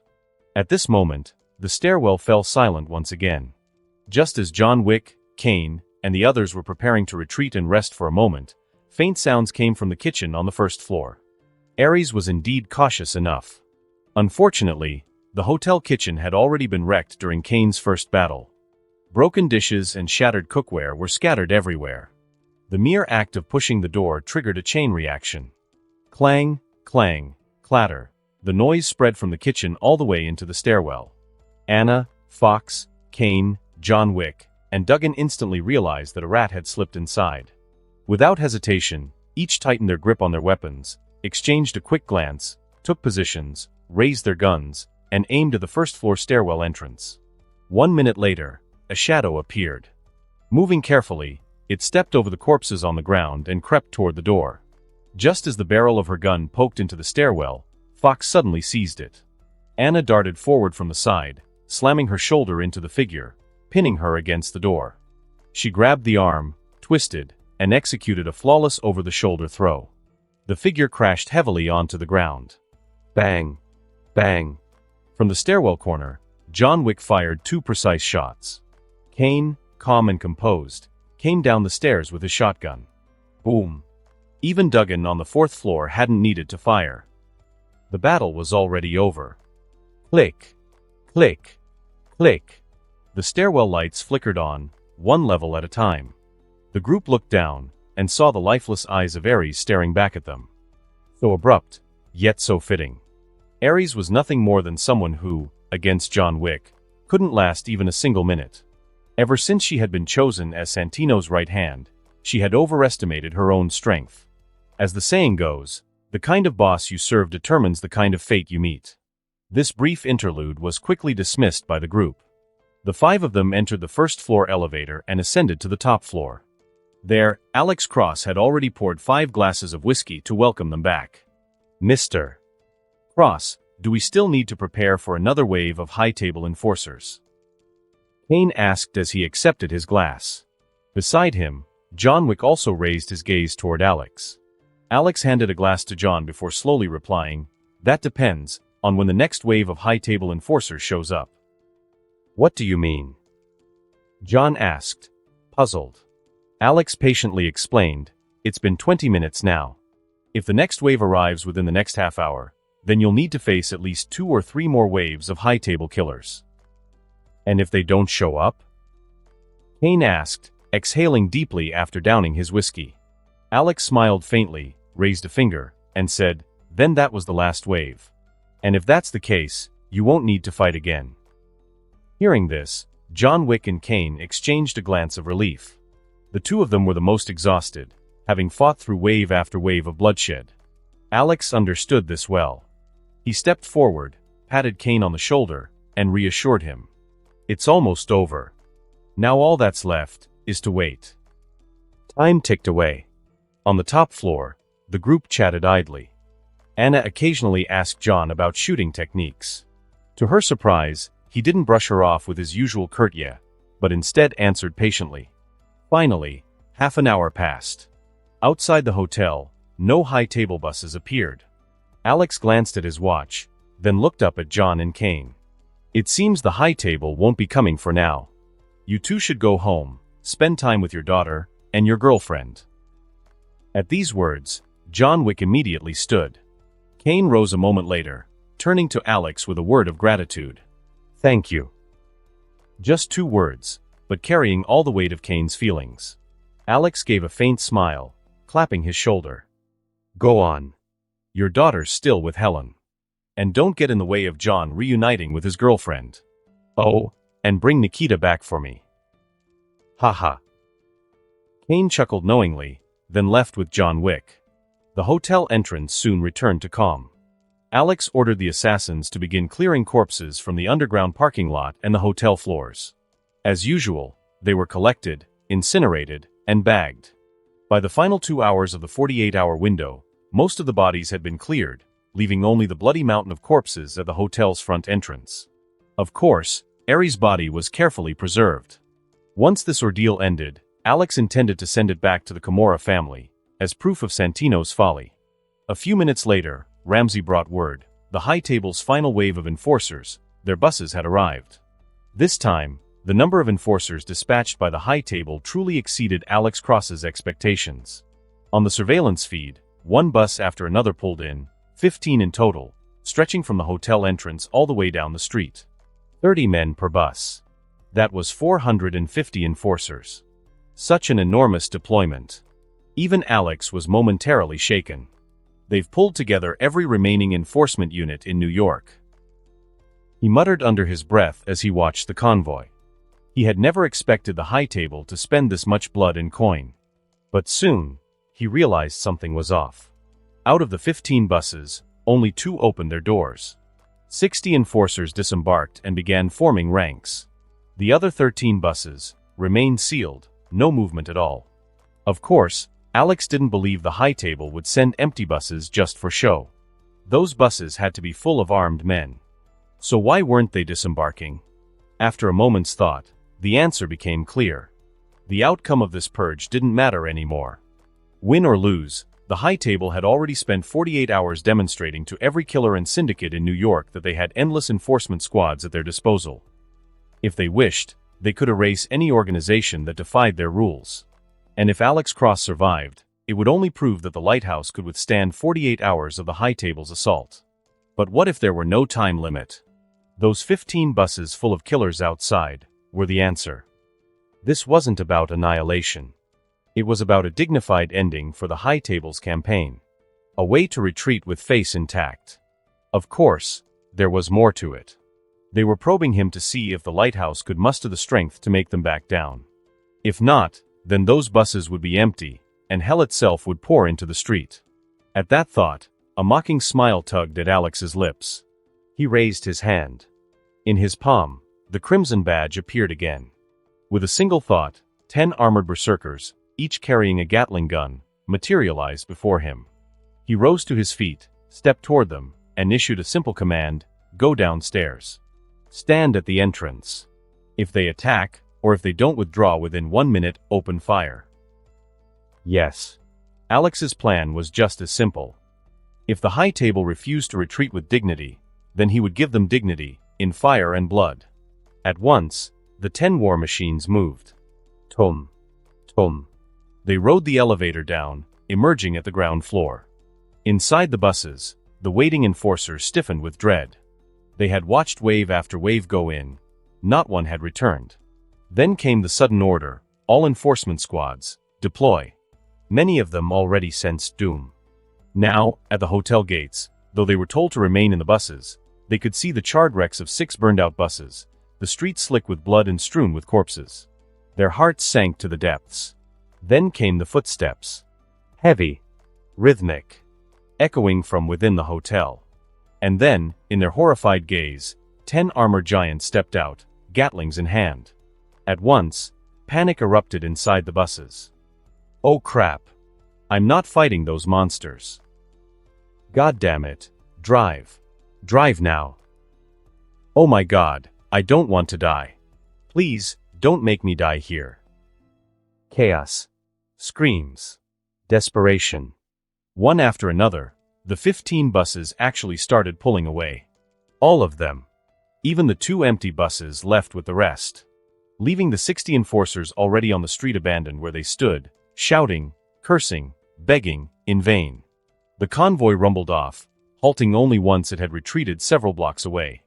From the penthouse, Alex watched the monitors, a cold smile curling on his lips. Even now, the high table wasn't convinced. They thought he was bluffing, that the Gatling guns were empty, that his berserkers were scarecrows. He glanced at his watch. Seconds ticked away. 1 minute. Expired. The 10 war machines advanced. Their barrels spun. And then, WHRRRR. Brayaat. Flames roared, and the weapons of truth once again unleashed their absolute power. The street exploded in fire and steel. The 60 abandoned enforcers were shredded to pieces, flesh and bone scattering like confetti in a storm. The bullets didn't stop. They tore into the pavement, ripped through buildings, and even raked across the distant buses. The rearmost bus split in half under the barrage. Only then, when the high table finally realized the lighthouse truly could annihilate them all, did the order come down. The convoy accelerated, vanishing into the far horizon. The 10 berserkers ceased fire, turned, and marched back into the hotel. The 48-hour purge was over. Alex poured himself a glass of whiskey, walked to the window, and gazed out at the setting sun. He raised his glass, took a slow sip, and murmured to himself, "I've only chipped away at the high table's iceberg, but perhaps this is already the prologue. The end of the old king, and the rise of the new." The sun dipped behind the western hills, painting the sky in streaks of fiery red. The scene below, the wreckage of the bus, the scattered bodies, and the ruined hotel, stood in stark contrast to the blazing clouds above. At the moment the 48-hour countdown hit zero, the once silent lighthouse hotel sprang back to life. The underground training base reopened, and hundreds of assassins, armed with tools, began clearing the bodies from the hotel entrance. Top floor, Alex Cross's room when the time arrived. His phone rang precisely on schedule. He pulled it from his pocket and glanced at the caller ID. Winston, Mr. Cross. The old man's voice crackled through the line. "First, on behalf of the New York Continental Hotel, congratulations, for holding out to the end." "Thank you, Mr. Winston," Alex replied calmly. "I'm calling about another matter," Winston continued. "I'm accompanying the high table's adjudicator and should arrive at your location in about 5 minutes." "Understood," Alex said, ending the call. Nearby, Nikita handed him a brand new bulletproof suit. He changed quickly, checked his reflection in the mirror, and descended the stairs with Anna, Fox, Nikita, and Duggan. Outside, timing was perfect. A black limousine waited in the lot at the hotel entrance. Assassins continued clearing corpses as Alex stepped into the open. The limousine door opened. Winston stepped out first. Then, from the back seat, a familiar woman emerged, the female adjudicator from the high table, the same one Alex had encountered in the past. Accompanying her were 2 high table assassins and the number 117 Harbinger. The Harbinger's face was grim, almost defeated, but he straightened his suit and walked to a respectful distance from Alex. As always, he forced a faint smile and spoke, "Mr. Cross, congratulations on surviving the high table's purge. I will, on behalf of the high table, execute the authority vested in me." He paused, glanced at Winston, then continued solemnly, "On behalf of the high table, I officially recognize the Lighthouse organization as holding equal status with other High Table-affiliated factions." After saying this, his gaze fell once more, and he stepped aside. Click-clack-click. The adjudicator approached Alex in heels. She extended her hand, showing her black badge, then turned to point to the Harbinger. As per the agreement, the Lighthouse organization held out for 48 hours. I, on behalf of the High Table, will now enforce the terms. With that, she clapped her hands. A High Table assassin drew a pistol, aimed at the Harbinger's forehead, and fired. Bang! The Harbinger collapsed, lifeless. Meanwhile, another High Table assassin opened the limousine's trunk and pulled out a large chest, placing it before Alex. Duggan opened it to reveal neatly stacked gold coins. The adjudicator's voice rang out again. "These are all of the number 117 Harbinger's possessions, 5,000 gold coins. The $100 million has already been transferred to your Lighthouse organization's account." "Thank you," Alex said quietly, glancing at the fallen Harbinger. He wasn't surprised by any of this. The High Table always operated this way, silent, methodical, ruthless. The adjudicator's tone softened only slightly as she added, "Mr. Cross, as the High Table's adjudicator, I must remind you, the High Table's rules cannot be challenged. I hope our next meeting will not be as enemies." With that, she turned and returned to the limousine. Winston sighed, shaking his head. The enforcement squad answers directly to her. You killed over 500 of her subordinates. Don't expect any favors. No wonder the High Table sent her. She didn't want you getting too comfortable. Alex finally understood. He didn't bother with her attitude. A smile crossed his face as he looked at Winston. "Since you're here, why not come in? Have a drink, a little celebration."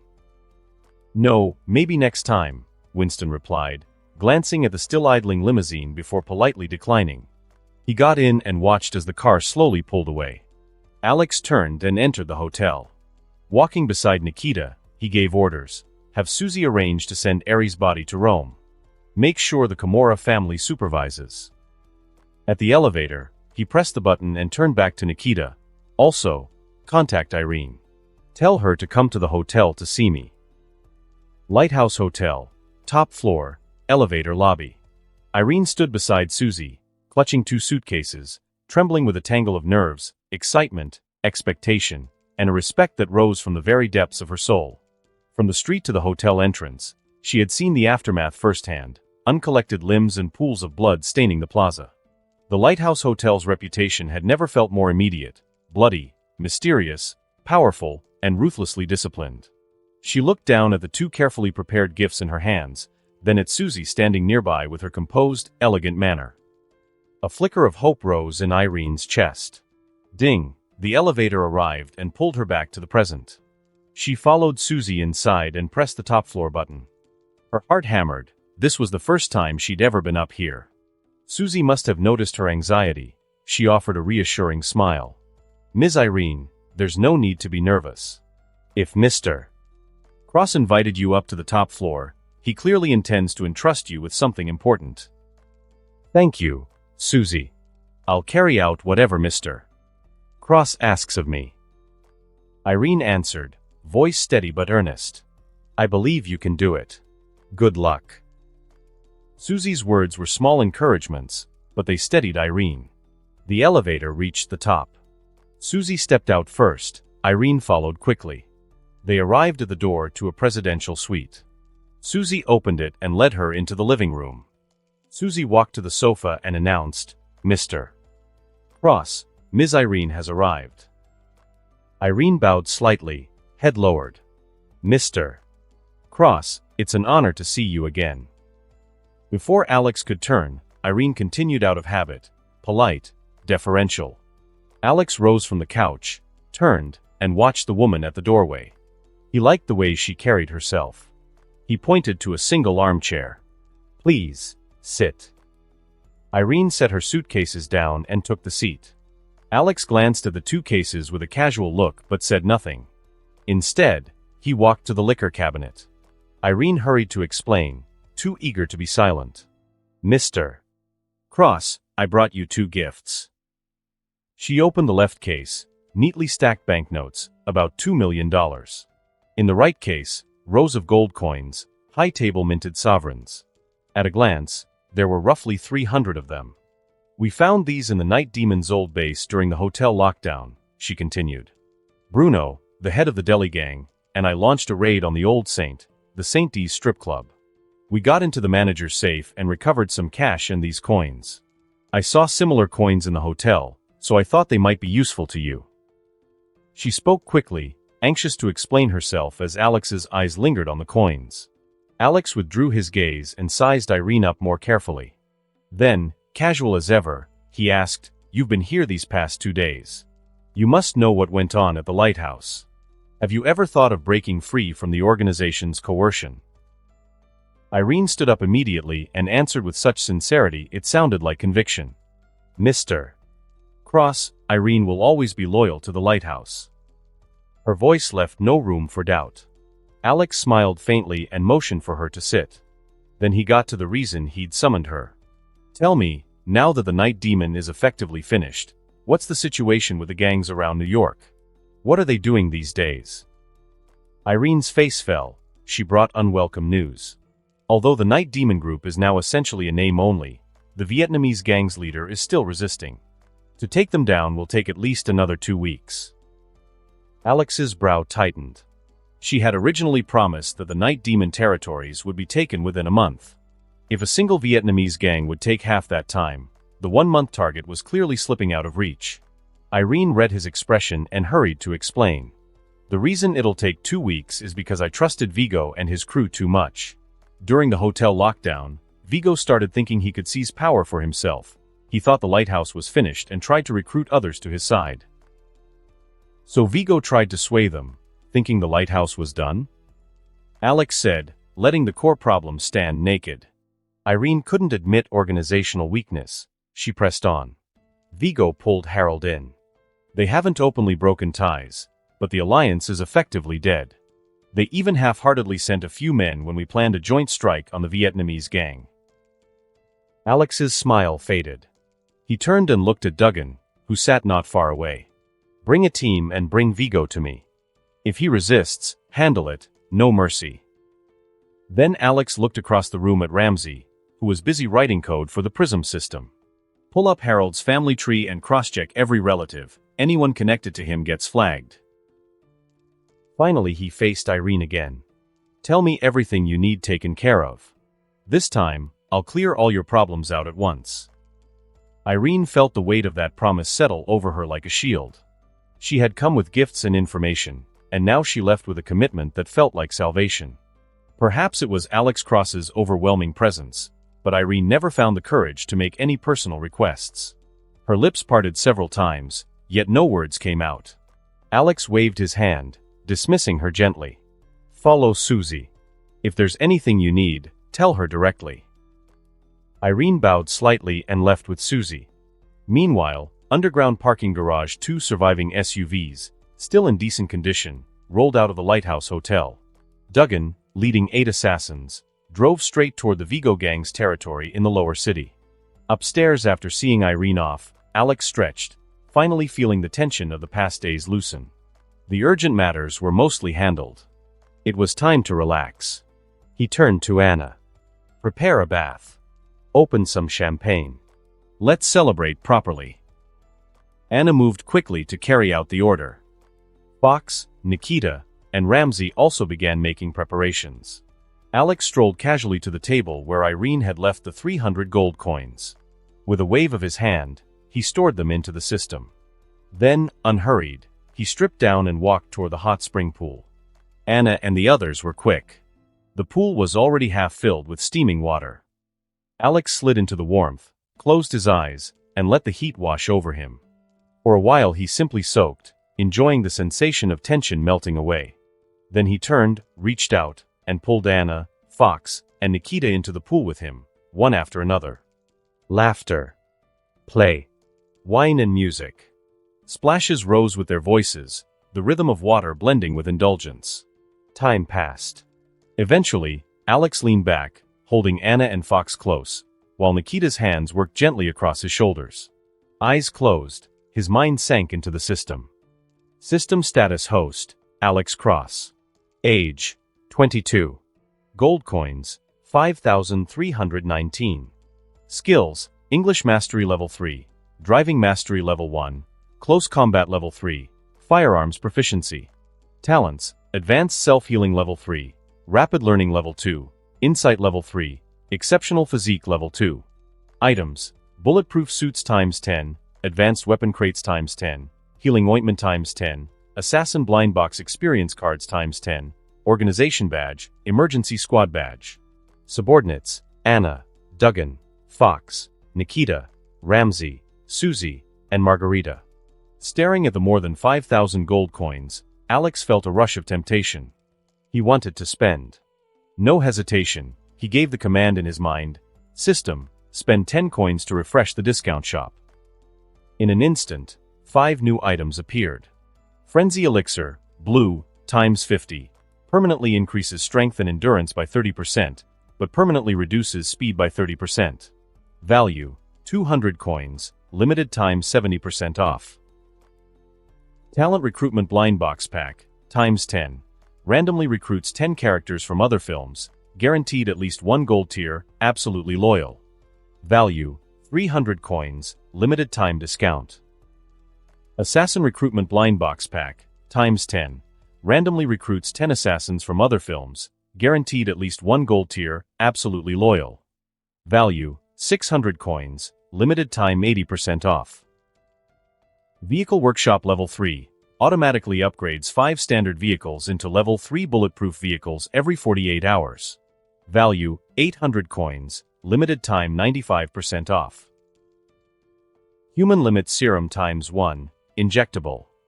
Raises strength, speed, reflexes, and endurance to the peak of human potential, multiplying limits 5-fold. Value, 1,000 coins, limited time 99% off. Alex's eyes lit up. Jackpot. He pulled Anna into a fierce kiss, then without hesitation spent 2,900 coins to buy everything. The Frenzy Elixir might have seemed flawed, but it was the cornerstone of his low-cost Warlord project. Margarita had studied Susie's detailed schematics for Warlord armor and weapons. Yes, they could be built, and weapons could be purchased. But even the best-trained soldier could never move freely in such heavy armor. The Frenzy Elixir solved that problem perfectly. The talent and assassin blind boxes spoke for themselves. For Alex to advance further, to surpass even the high table, he would need people. Loyal, powerful people. But what he valued most was the final item, the Human Limit Serum. Power, wealth, beauty. When all of those were within reach, what remained to pursue? Strength, vitality, longevity. He rose suddenly from the pool, water cascading off his skin. In his hand appeared a syringe filled with deep crimson liquid. He glanced around the pool. His gaze finally fixed on Anna. Though the steam curled in the air, the choice before him was sharp and undeniable. Rising to his feet, Alex Cross walked to the mirror. He examined himself carefully. His height had increased slightly, and his muscles looked firm and proportionate, yet without the exaggerated bulk of a bodybuilder. He clenched his fist, then drove it forward. Boom! The wooden door beside him, nearly 30 centimeters thick, cracked and shattered under his punch. Alex Cross grinned with satisfaction. Turning back, he glanced at the others climbing out of the hot spring. Without wasting time, he stepped into the shower, rinsed himself off, wrapped a towel around his waist, and moved on to the next task. From his inventory, he retrieved the Talent Recruitment Pack and the Assassin Recruitment Pack. They looked unremarkable at first glance, so he started by opening the Talent Pack. The results: 6 green, 2 blue, and 1 purple. Half male, half female. The 2 blue-rank talents caught his eye: Raymond Smith, the top enforcer from The Gentleman, a legendary British gangster's right-hand man. Becky Claridge, a hacker agent with a small role in XXX, Return of Xander Cage, though fans of The Vampire Diaries would instantly recognize her as a leading actress there. Not bad. Solid draws. But his gaze shifted to the purple-ranked recruit, an old man. Name: Dwight Manfredi. Age: 75. Height: 178 centimeters. Skills: English Mastery Level 4, Close Combat Level 4, Firearms Level 3, Driving Level 3. From Tulsa King. Evaluation. His advanced age lowered his rank, but he remained a cunning and battle-hardened mobster boss. Alex couldn't help a slight pang of disappointment. If it had been one of the Expendables, it would have been even better. Still, Dwight was an asset. An experienced crime lord could help him stabilize New York's chaotic underworld. He paired Raymond, the enforcer, with Dwight as his right-hand muscle and strategist, then ordered them to report to Susie for coordination with the city's gangs. From now on, Susie would focus on managing the Lighthouse Hotel and the clubs. Next, Alex's eyes landed on the system's gold-ranked beauty. Name: Alana Mitsopoulos. Alias: The White Widow. Age: 26. Height: 170 centimeters. Skills: English Level 4, Russian Level 3, French Level 3, Close Combat Level 3, Firearms Level 3, Driving Level 3. From Mission Impossible, Fallout. Evaluation: gorgeous, seductive, and the world's most powerful arms dealer, a femme fatale who thrived in both light and shadow. The White Widow. Just seeing her name made Alex smile. She was worth the draw alone. Few others could boast the power to sell nuclear weapons. He had been planning to expand into arms dealing. With New York's black market handled by Irene, he still needed someone to open doors in Paris, Tokyo, Slovakia, and beyond. The White Widow was the perfect choice. The rest of the green-ranked recruits left little impression, mostly Level 2 skill holders, background characters from other films. Still, 3 of them specialized in surgery.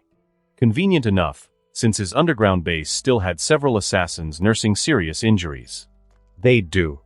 Satisfied, he ordered the green-ranked recruits to Susie for assignment. Now, it was time for the assassin recruitment pack. The result stunned him: 8 blue, 2 gold. No greens, no purples. Alex froze for a moment, then broke into a wide grin. 2 gold assassins. This pull was a jackpot. Among the blues, 8 female assassins in nun attire stood out immediately. He checked one at random. Name: Louisa Kane. Age: 23. Height: 174 centimeters. Skills: English Level 3, Russian Level 3, Close Combat Level 3, Firearms Level 3. From Hitman, Absolution, member of the infamous Sisterhood. Alex glanced across the group. Aside from the black-robed nun, the rest wore tight leather outfits with stockings, stylish, but shallow. No wonder they were only rated blue. Still, their combat value was undeniable. As assassins, they were elite. But the real prizes were the gold-ranked killers. Name: Agent 47. Age: 30. Height: 176 centimeters. Skills: English Level 5, Russian Level 5, Close Combat Level 5, Firearms Level 5, Driving Level 5. From Hitman, Agent 47. Evaluation: the perfect assassin. His very existence was engineered for flawless execution of assassination contracts. Name: Duncan Vizsla. Age: 57. Height: 177 centimeters. Skills: English Level 5, Russian Level 5, Close Combat Level 5, Firearms Level 5, Driving Level 5. From Polar. Evaluation: aging, with a weakness for women that nearly cost him his life, yet still the Black Kaiser, a legendary figure of the assassin world. Alex's eyes gleamed. With these recruits, his organization had just grown sharper, deadlier, and infinitely more dangerous. This shopping trip had been, without question, a massive success for Alex Cross. After settling 47 and the Black Kaiser into the presidential suite next to Duggan's, he assigned the Sisterhood to take over perimeter security on the top floor. As for the blue-grade killers who had been responsible for that duty before, they were reassigned to replace the green-grade guards watching over the underground training base. By the time everything was in order, it was already 11 p.m. Alex frowned. Duggan still hadn't returned. Clearly, something had gone wrong. He pulled out his phone and dialed. After a few seconds, the line connected. Before Alex could ask anything, Duggan's voice came through first. "Apologies, Mr. Cross. I haven't been able to locate Vigo. He left his headquarters about an hour before I arrived. I've turned over every one of the Vigo gang's hideouts and still found no trace." Alex didn't seem overly concerned. "It's fine. Come back for now," he instructed before hanging up. Vigo was cunning, no doubt about that. Even in the films, John Wick himself nearly died at his hands. But Alex put his phone down and turned to Becky, who had now partnered with Ramsey. Vigo Tarasov. Find this man. I want his exact hiding place delivered to the sisterhood. And remember, aside from Vigo and his son, wipe everyone else out. Becky gave him a sweet smile, laced her fingers together, and flexed them. No problem, Mr. Cross. Leave it to me. She opened her laptop, her fingers flying across the keyboard. In little more than 10 minutes, she snapped a picture of the data displayed on screen and sent it straight to the 4 off-duty sisters. Half an hour later, just as Duggan was finally returning to the hotel, the sisterhood dragged in Vigo and his son, both with shattered legs, through the front lobby. When Alex got the message, he shot Becky a thumbs up. He then instructed the sisters to hand the captives over to Dwight. Once, Alex had to manage every detail himself for lack of capable hands. But now, to handle such petty matters personally would be a waste of his time. The next morning, still half asleep, Alex was woken by the shrill ring of his phone. Groggily, he grabbed it and hit accept. An elderly, authoritative voice came through. Alex Cross, isn't it? He cracked one eye open and glanced at the caller ID, unknown number. His brows furrowed. Without hesitation, he hung up. Even though the man had called him by name, Alex disliked his tone. And being woken up early in the morning from pleasant dreams made it worse. He didn't even bother replying. Just hung up. A few seconds later, the phone rang again. Alex sighed deeply, sat up, and waited a moment before calmly answering. This time, he spoke first. Not buying a house, not buying a car, no insurance, no loans. I don't care how you got my number, but you'd better think twice before calling me again. And again, he hung up without waiting for a response. Rising from bed, he walked into the living room. After greeting Anna, Fox, and the others at breakfast, he glanced over at Ramsey, who hadn't slept all night and was still hammering away at her keyboard. Finally, he handed his phone to Becky, who was sipping coffee. Track this unknown number. If I'm right, he'll call again soon. No sooner had he spoken than the ringtone blared. Becky quickly set down her cup, hooked his phone to her laptop, and typed a few rapid commands. She flashed Alex an OK sign. This time, Alex didn't hesitate. He picked up. The caller spoke quickly, as if afraid the line would be cut again. Mr. Cross, I have a business proposition for you. Not interested. Hanging up, Alex replied flatly, feigning disinterest. As expected, the caller scrambled to stop him. Wait, Mr. Cross, there's no need to rush. I've come with genuine sincerity. Sincerity? I haven't seen any. You haven't even introduced yourself, Alex sneered, watching Becky silently continue tracing the signal. But the man ignored him, speaking over the words. Mr. Cross, I only call to inform you, in about 10 minutes, my people will arrive at your hotel. The details of the deal, they'll explain face to face. Since the stranger refused to reveal his identity, Alex didn't push. Once Becky traced the signal, he'd know soon enough. And then, he could deal with the man properly. Still, he had to admit, his curiosity was piqued. After all, there were only 2 ways someone could have gotten his private number: through one of the very few individuals who had contact with him so far, by paying coins to the guide for access. Either way, it meant this man had powerful connections, very likely from another high-table organization, and probably one with significant influence. He turned and glanced at the signal now traced to Europe. Alex Cross breathed slowly and, following the caller's lead, asked, Your people? Correct, the voice replied. The team leader is Lena. She'll handle the transaction in full. Of course, I sincerely hope we can conclude this deal amicably.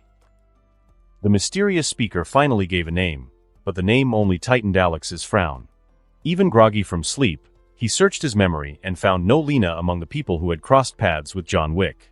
He checked Becky's screen again, the locator now pinned a city, Prague, Czech Republic, but offered no further detail. Since you won't give your name, at least tell me something about the deal. Or are you expecting me to buy whatever you're selling sight unseen? Alex pressed. The man laughed from the other end. Heh heh. Mr. Cross, my people are on their way. No need to rush. As for whether the deal goes through, we'll see. Then the line went dead. The call dropped. Alex's smile vanished. Becky's screen showed only a rough triangulation, Prague, and a radius too wide to be definitive. Sorry, Mr. Cross, Becky said, apologetic. They cut the call at the exact moment. We can only trace to within 100 meters of the signal. That's enough, Alex said, reaching over to tousle her hair and shake his head in mild amusement. Prague, of all places, was a clue. In his memory, Prague burst into the John Wick series only once, the Continental Hotel in John Wick, Chapter 3, Parabellum. There was one organization that had caught his attention there, nameless in the texts, led by an old man, its killers bearing an X scar on the inside of their forearms. 5 years from now, that faction would be wiped out by a newly risen assassin girl, Eva Macaro. An organization the High Table had once tolerated, a killer tribe with which Rome's clan signed a non-aggression pact. Alex's mind snapped to attention. Whoever had woken him up and traced his number to Prague was not insignificant. His eyes hardened. He was already thinking about how to erase them. Morning routines followed. He washed, ate a quick breakfast, suited up in a bulletproof suit, and descended with Anna, Fox, and Nikita to Susie's office. No sooner had he sat down than a messenger arrived to report, Mr. Cross, 5 or 6 assassins are at the door. Their leader calls herself Lena. They say they've come to discuss business with you. He checked his watch. Exactly 10 minutes had passed since the call. Punctual, he murmured. Bring them in, he said. A moment later 3 women and 2 men entered, escorted by the staff. Anna, Fox, and Nikita's gazes hardened, taking in the newcomers with the cool appraisal of professionals. The newcomers stiffened under the attention. Tension threaded the air. Alex sat back in his chair and watched them. Lena's face and name snapped into place the instant he saw her, nothing surprising there. But another man in the group snagged his attention, Daniel Pine. Alex remembered the reports, a senior killer who'd later be purged when his daughter defected with another faction. By the timeline, the daughter would be around 2 years old now. Alex's lips curved in a casual, unreadable smile. He lifted the cup Susie had prepared and took a slow sip of coffee before speaking. Mr. Cross, Lena said with a polite, practiced smile, I'm Lena. I represent our organization. We'd like to propose a business arrangement. Alex made no immediate reply. He continued to sip his coffee as if he hadn't heard her. Lena kept her composure and waited, smile intact. After a long beat, Alex set the cup down and asked in a neutral voice 2 blunt questions. What is your organization called? And who called me? The smile on Lena's face stiffened. She answered politely but evasively. You don't need to put me through that. I can't disclose our name or our leader. All right. Alex didn't press. He changed tack. What do you want to buy from me? Lena's posture straightened. She leaned forward as if the moment had arrived to make her pitch. Our organization wants to purchase your Lighthouse organization's training methods for the 10 slaughter warriors. Sorry, that's not for sale. Alex Cross's expression didn't change. His tone went cool and clipped as he refused the offer outright. He wasn't surprised anyone wanted to buy the training methods for his slaughter warriors. The day he had paraded those 10 armored fighters in front of the hotel, it had been obvious. The High Table and the great families would spare no expense to study, collect, or even buy the secret of how to field soldiers in full heavy armor. He hadn't expected the X-Tribe to be so eager, though. Lena's smile didn't falter at his rejection. She only tilted her head and said, Mr. Cross, our leader says, if you refuse, please pass along this message. What message? Alex cut in. The Lighthouse organization is powerful, but it's newly recognized by the High Table. We're different. We crave the thrill of killing. We don't much care for the High Table's rules. Is that so?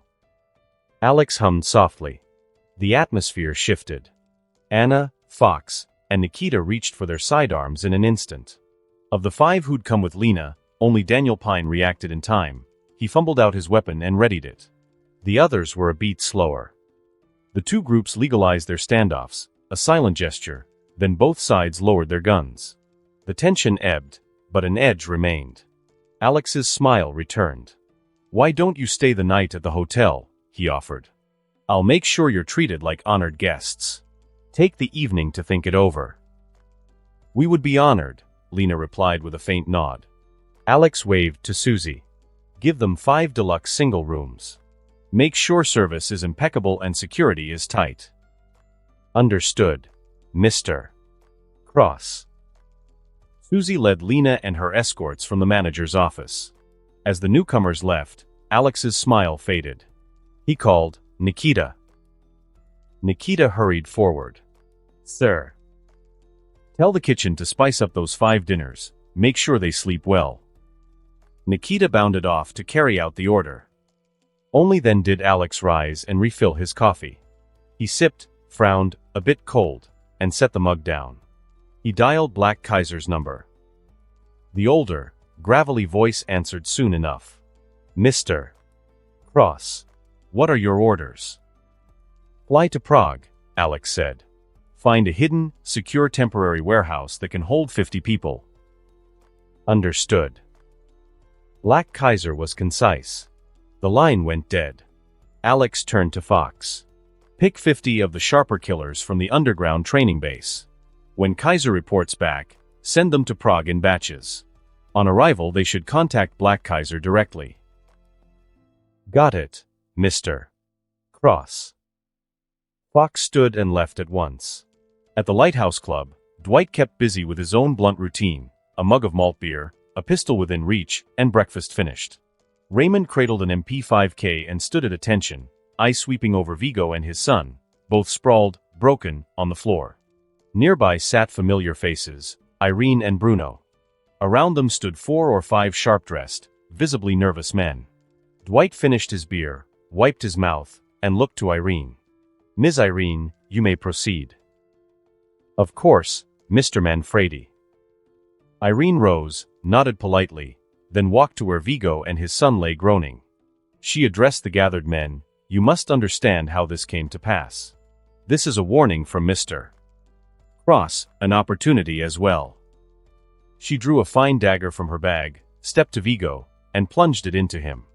She did the same to his son. The sound of the blade was clinical, final.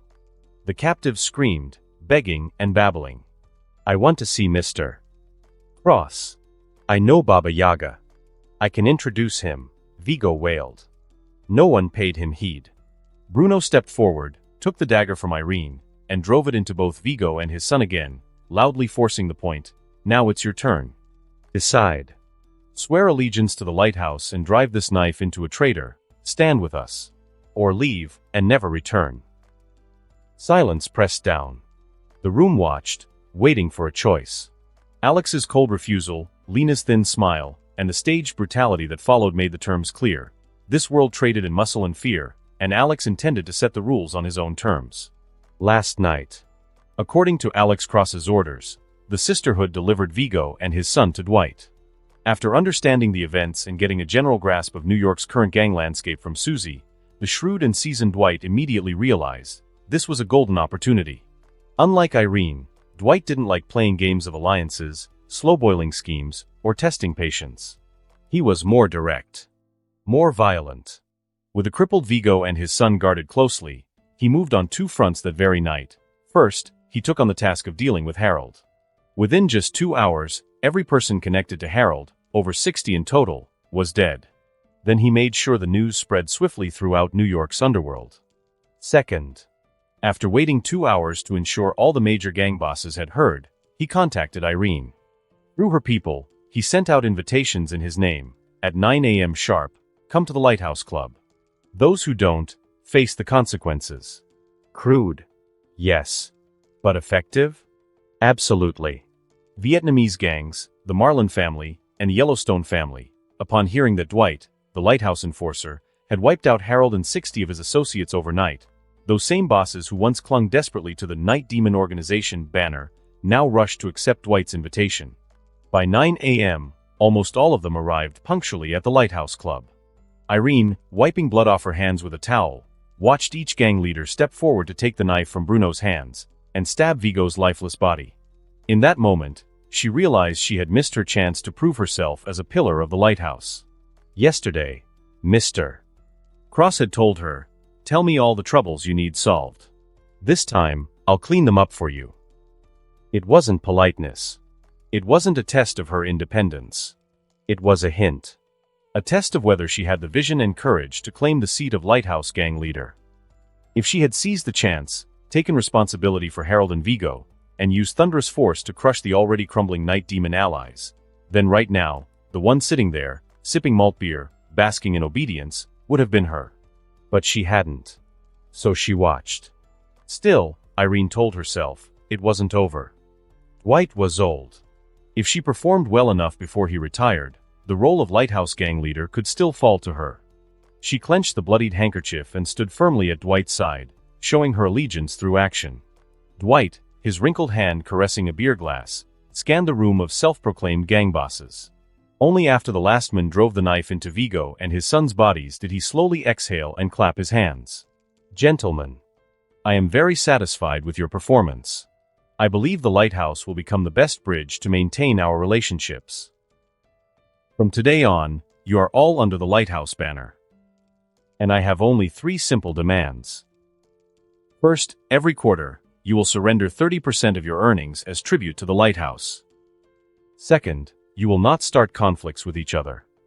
Any disputes, grudges, or matters you cannot resolve, bring them to me. Third, absolute obedience to the lighthouse. Absolute loyalty." With that, he raised his empty beer glass high and smashed it against the floor. "And finally, let us deal with those who refuse to join us. End this damned chaos in New York once and for all. Then we can all focus on making a hell of a lot of money." His final roar ignited the fearful bosses. One by one, they pumped their blood-stained fists into the air and shouted, "Join the lighthouse. Make a shitload of money. We're sick of endless turf wars." Meanwhile, at the hotel, after arranging accommodations for Lena's group, Susie returned to the manager's office. She was about to report, but Alex Cross, seated in the boss's chair, handed her a stack of new tasks. "Buy the car wash next to the hotel today, settle it fast. Also, look into buying some villas in Manhattan, find a suitable neighborhood, buy several. And the club, tell Dwight it can officially open." Susie patiently took notes, then hurried off with a few killers to handle the first task. Susie's efficiency paid off. The owner of the car wash next door sold the place to the hotel the moment Susie arrived. No negotiation, no hesitation. After a night of gunfire and the hotel's sudden renovations and rebranding, the poor man had been convinced the place was cursed. He'd originally planned to finish refurbishing, then earn a living washing and maintaining cars for hotel guests. Instead, the work had been ruined again the next day, and the fighting had dragged on for 2 more days. He was done. Alex couldn't help silently wishing them unluck and, with a small grin, slotted the Vehicle Workshop Level 3 badge into the newly acquired car wash. A handful of assassins were assigned to run it. Susie was told to buy new cars and use the garage to upgrade the hotel's fleet into Level 3 bulletproof vehicles. These trifling details no longer required Alex's direct attention. Meanwhile in Rome, at the Camorra headquarters, a funeral coach rolled up to the Antonio estate and stopped at the gate. 4 Camorra guards stepped forward with weapons ready as the coffin was unloaded. The driver, obviously used to this grim trade, alighted with hands on his head and motioned toward the back of the hearse. "New York, someplace called the Lighthouse Hotel, paid me to deliver a body here," he said. The guard stiffened. Recent orders had been clear: do not entangle the family with anyone from the lighthouse. One guard opened the coffin lid. The sight inside stopped him cold. Ares's lifeless face stared back. He dropped the lid and sprinted to the villa, bursting into Gianna's study. Breathless, he reported, "Miss Gianna. The Lighthouse Hotel sent a corpse, Santino's bodyguard, Ares." Gianna's cup fell from her hand and shattered on the floor.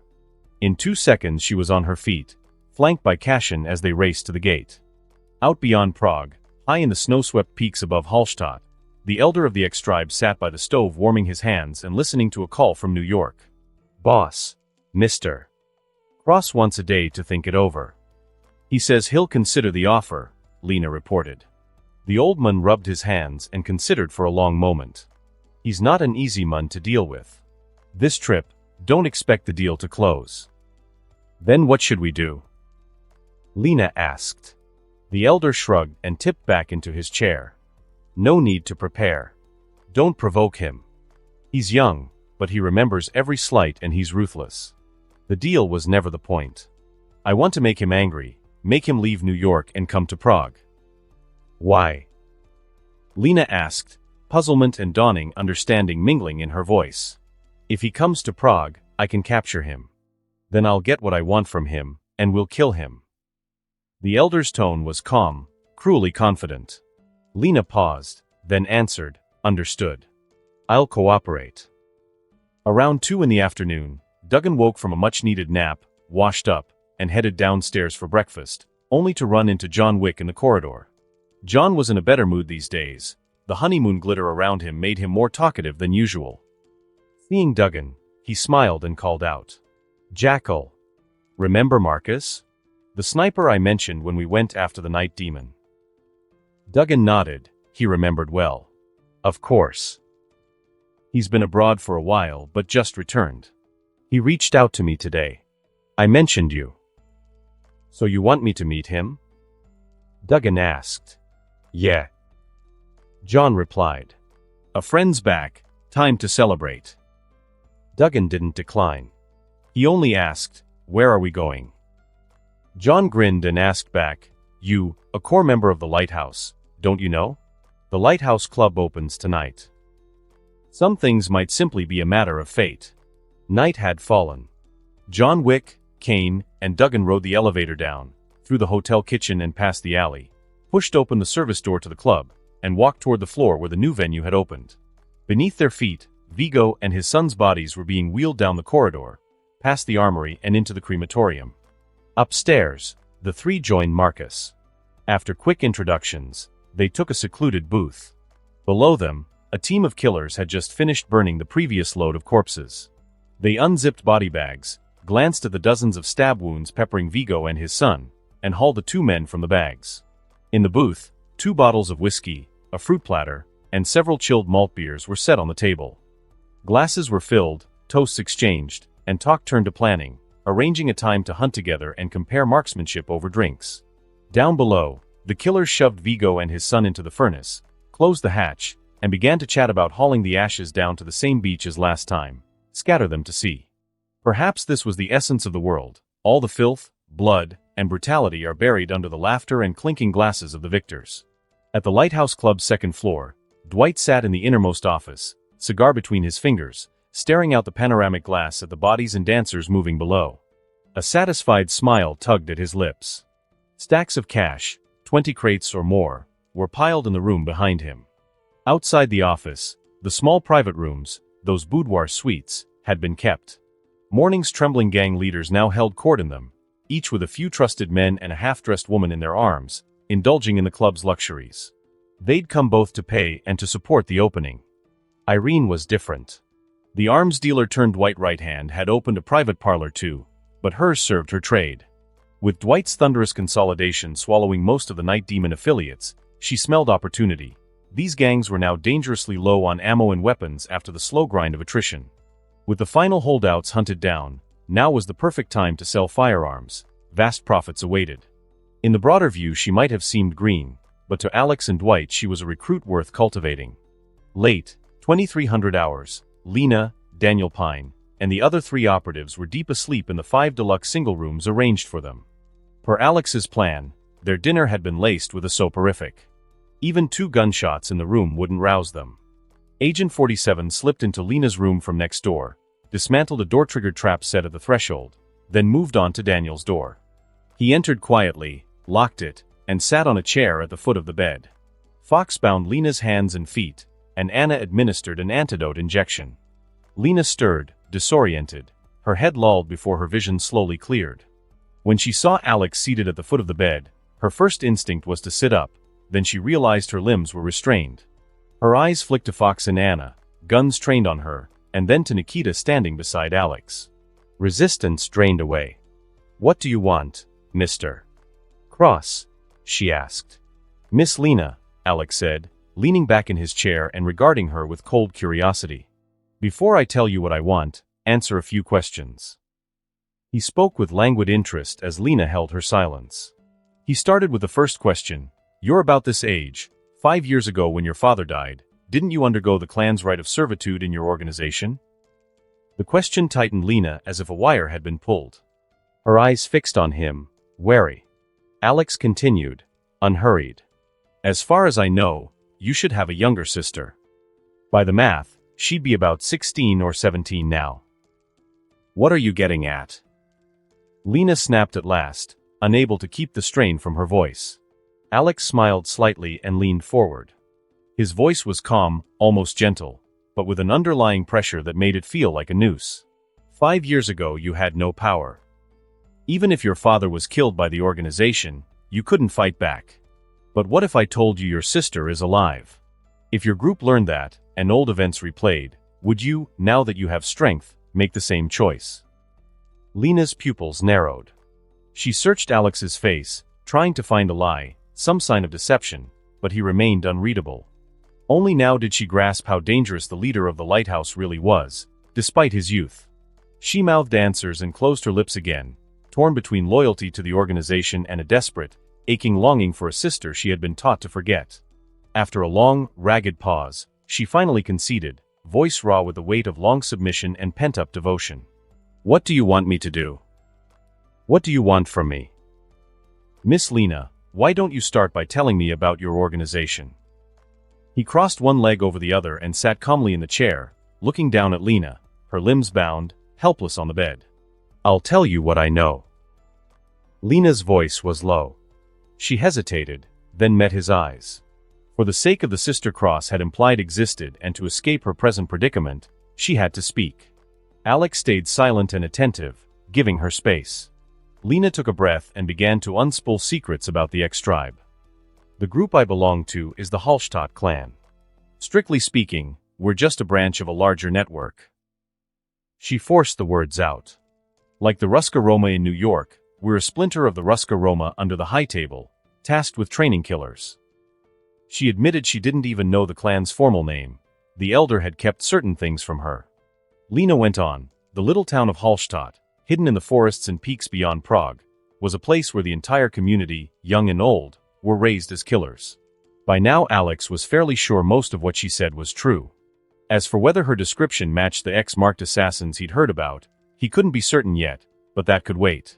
He had questions that mattered for his next move.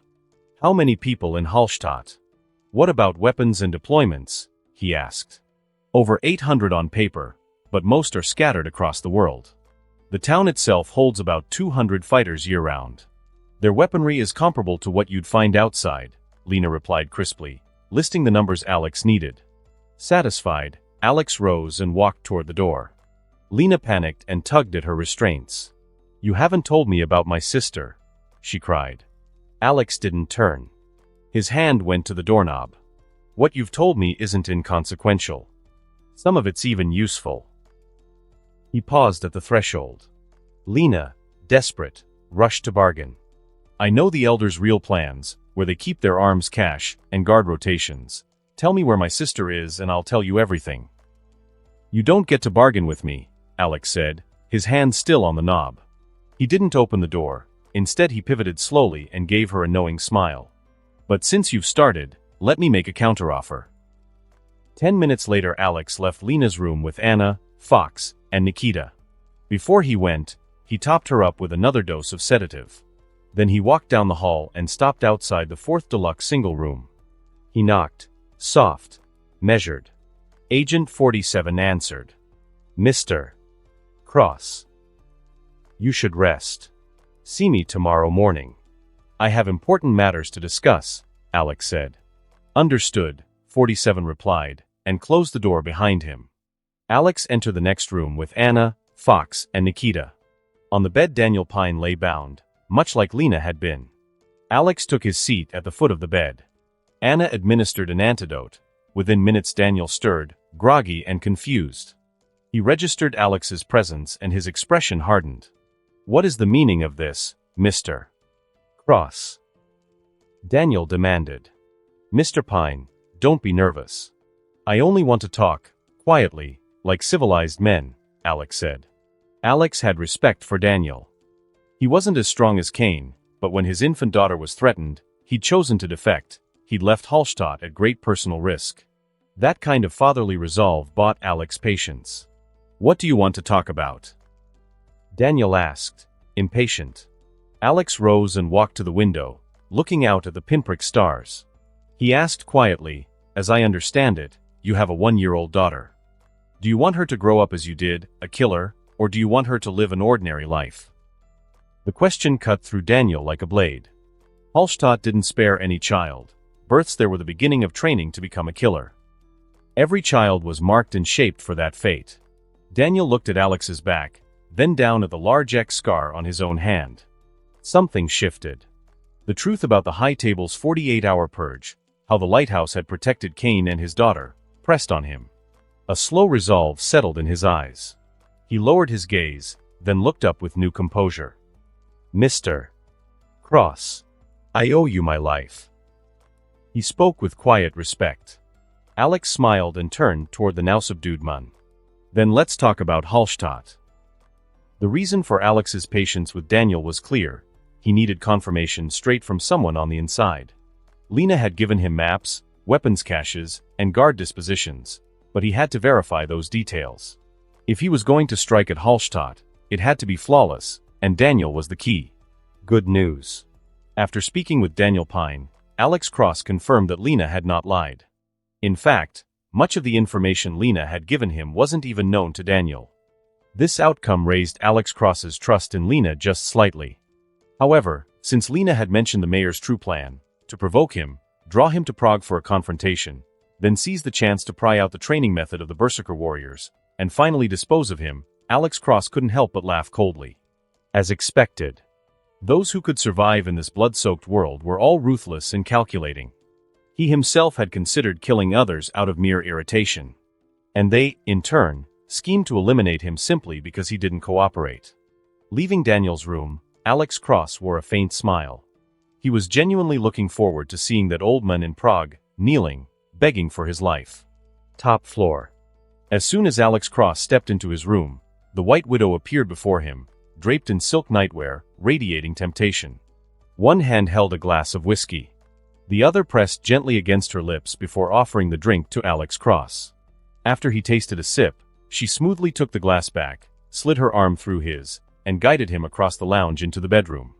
The lights were soft. The atmosphere is seductive. Alex Cross sipped his whiskey slowly, standing in the center of the room. The White Widow's arms hooked around his neck as she swayed her hips, lowering herself gradually. Her silk nightdress slipped from her shoulders. Alex Cross drank, mouthful by mouthful. Finally, he drained the last drop, scooped her up, and tossed her onto the soft bed. He tore off his tie, shed his jacket, and reached out to grasp her delicate bare feet, pulling them into his embrace. A muffled moan. The bed began to creak and sway. Much later, the White Widow lay against his chest, deeply satisfied, her voice soft and gentle. "I heard you'll be heading to Prague soon?" "Mem," Alex Cross replied casually. At once, she lifted her head, her gaze gleaming as she shared her thoughts. "I spoke with Margarita today, checking the lighthouse's recent weapons production and sales data. Sales in New York have been decent, but only just enough to cover the hotel's operating expenses." "So what's your point?" Alex Cross asked, intrigued.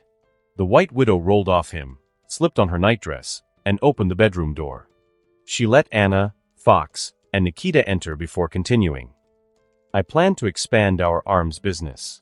I've already drafted a detailed plan." "Let's hear it." Alex Cross grew more interested, allowing Nikita to help him change into sleepwear while the White Widow, eyes hungry, admired his physique.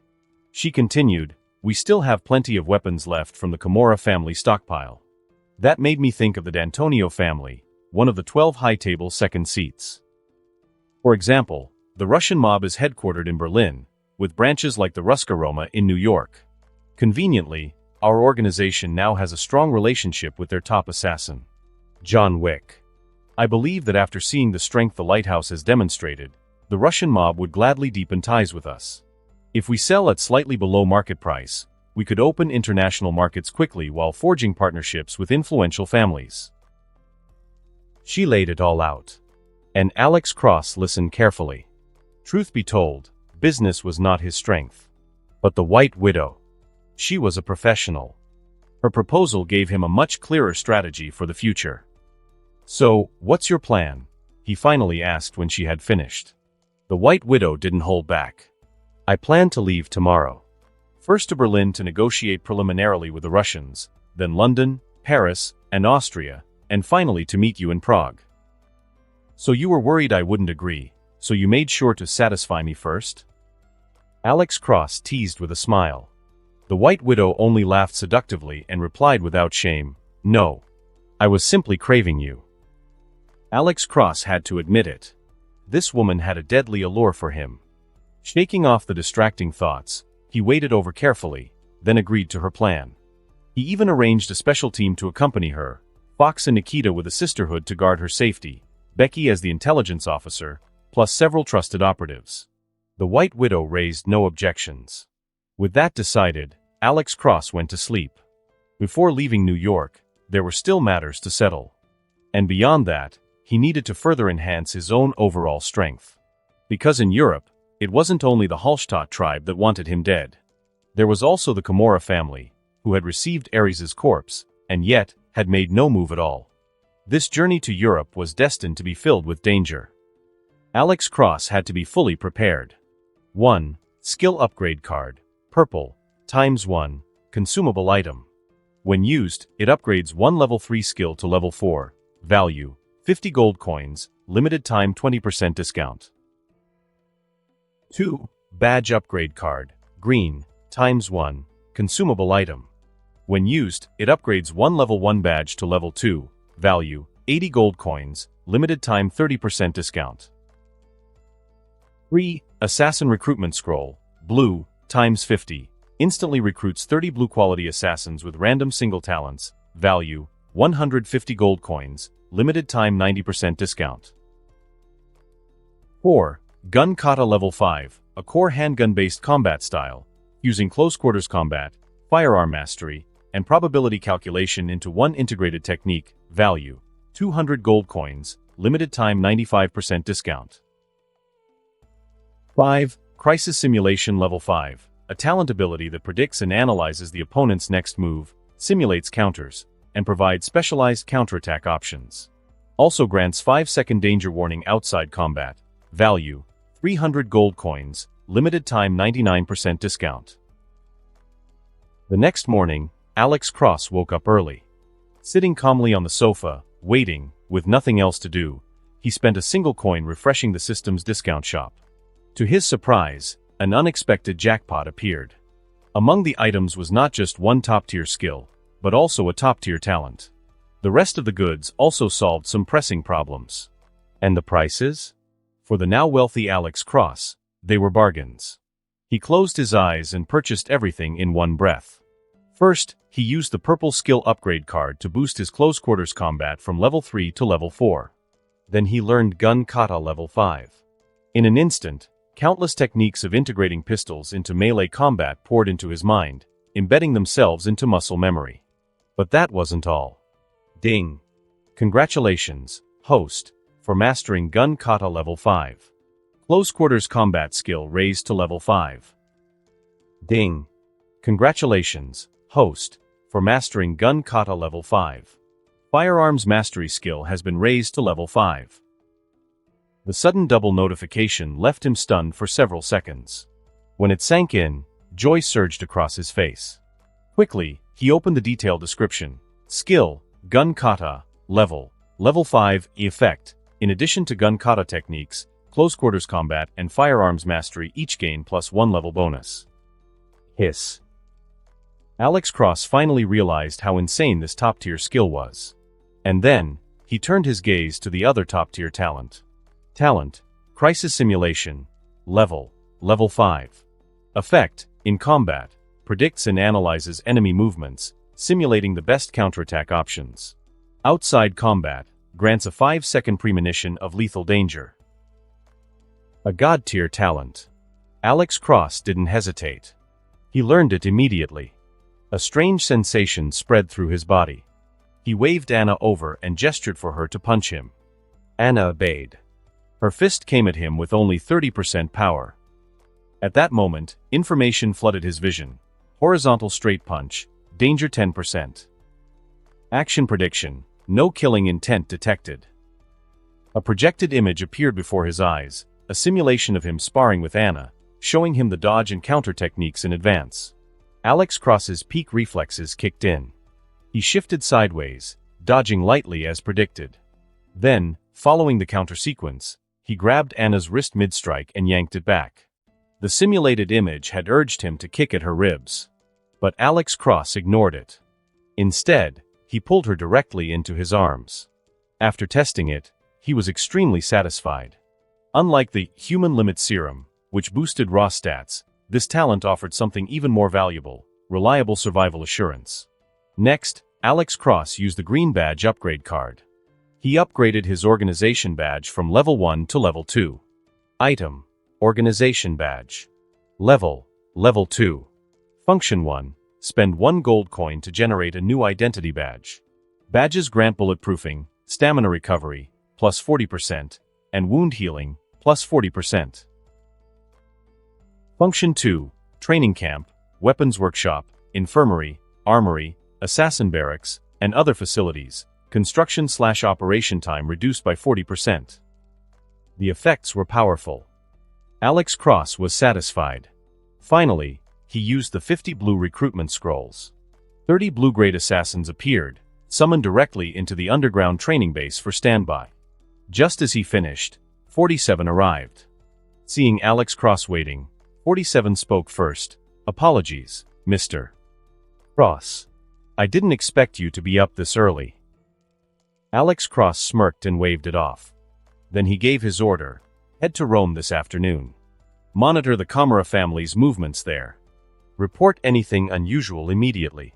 If your own safety is at risk, you're authorized to act as you see fit. Understood. 47 gave a calm reply and left. Not long after, John Wick and Kane arrived together. Their appearance didn't surprise Alex Cross. Helen couldn't stay at the hotel forever, and John Wick naturally didn't want her involved in the assassin underworld again. As for Kane, after the 48-hour purge, he was officially retired. Now, all he wanted was to settle down in New York, move out of the hotel, and live quietly with his daughter. Kane. After both men stated their purpose, Alex Cross first responded to Kane: "Congratulations. From today on, you're officially retired." Those words stunned Kane for a moment. He really hadn't expected it to be this easy. Originally, he thought, since Alex Cross had gone to such great lengths to protect him, there would surely be additional conditions added to their original agreement. But now, it seemed he had been overthinking things. Immediately, Kane stepped forward and gave Alex Cross a hug. "Thank you."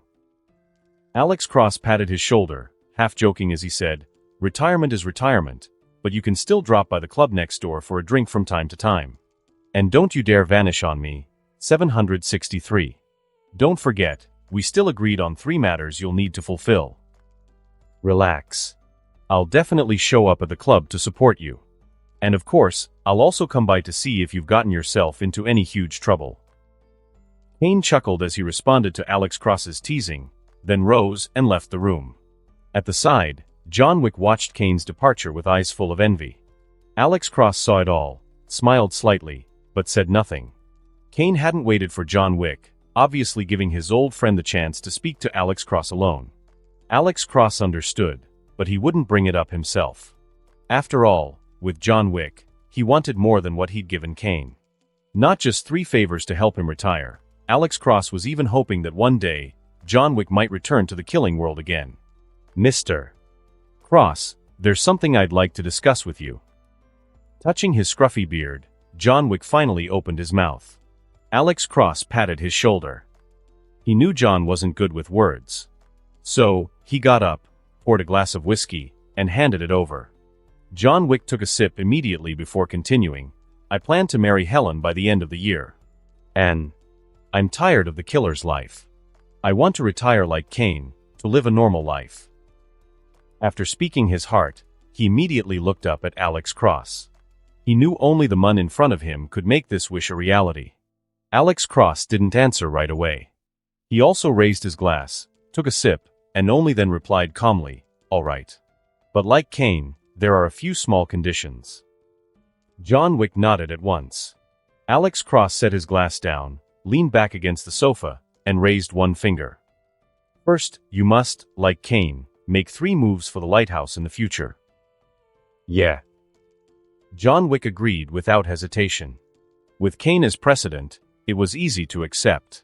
Second, join the lighthouse organization, and swear never to betray it nor do anything to harm its interests. "Yeah." John Wick agreed to the second condition even faster. After all, though he currently belonged to the Roma family, once he chose retirement, he'd naturally be seen as a traitor. The end result was the same. Worse yet, his troubles might even fall onto Alex Cross. So this was actually easier for him to accept.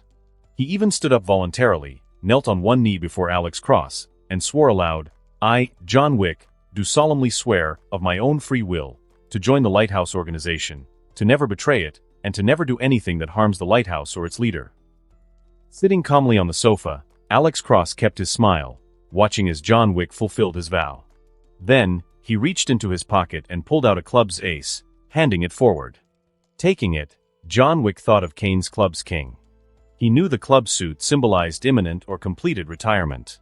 He was thrilled. But then, Alex Cross poured cold water over him. "Third, within the next 5 years, if you ever need the lighthouse to step in and resolve a problem for you, the first condition is void. You'll be reinstated as a lighthouse killer and must serve the organization for 3 years before being allowed to retire again." John Wick instantly frowned. He couldn't understand why Alex Cross would make such a demand. He was already retiring. What possible trouble could force him to call on the lighthouse again? Seeing his confused expression, Alex Cross didn't explain. He merely patted his shoulder and said with a mysterious smile, "John, cherish Helen well. I have high hopes for you too. And I hope your happiness lasts forever." Difficult to grasp. John Wick felt uneasy about the third condition, but no matter how he thought about it, he couldn't figure out what Alex Cross meant. In the end, he still agreed to this strange clause. Since both sides had come to terms, Alex Cross had Becky, standing next to Ramsey, print out the agreement in duplicate. Put into writing, just in case for the future. John Wick was straightforward. He took the pen and signed his name. At last, he took his copy and was ready to leave. But Alex Cross stopped him. "John. Mr. Cross, anything else?" John Wick turned back, meeting Alex Cross's gaze. Alex Cross glanced at him, clearly eager to go see Helen, smiled, and said, "These next 2 days, spend time with Helen. After that, come with me to Prague. Once we return, you'll officially be retired." John Wick fell silent. He truly hadn't expected that he wasn't considered retired yet. But remembering how Alex Cross had just agreed so readily to Kane's retirement, he decided to follow through. He nodded. "All right." Morning. 10 o'clock. Alex Cross came downstairs to the hotel as agreed the day before. He met Lena, Daniel Pine, and the 3 other Hallstatt killers who had accompanied them. Nothing about them had changed much, especially the 3 town operatives, who were still gushing beside Lena. "Man, the lighthouse beds are so comfy, one touch and I'm out cold." Lena only half listened, her gaze fixed on Alex as he descended. Though she still hadn't learned the exact fate of her sister, the deal Alex had made with her stood: if he returned alive from Prague, she would be reunited with her sibling. That promise had been enough. Daniel cast Alex a quick, casual glance and then resumed chatting with the others as if nothing had happened. No sign betrayed that he had already betrayed Hallstatt and cut a deal with Alex to become his inside man for the Prague operation. "Mr. Cross." Lena kept her emotions tightly reined. As he approached, she wore a faint, composed smile. 1 day passed. "Have you reached your final decision?" she asked. "Sorry, Miss Lena. I'm not going to trade with you," Alex answered coolly, precisely the outcome both sides had long suspected.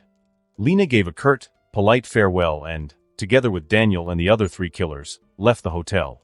Once outside and inside the car, she dialed the tribe-elder. The old voice came over the line. He refused.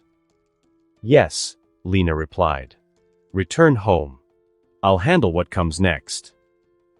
The car headed for the airport. Inside the hotel, Alex's phone buzzed. Unknown number. He smirked, tapped to answer, and heard the elder's dark, reedy voice from Prague. Mr. Cross, you made the wrong decision. I believe you will soon regret refusing me. Are you threatening me?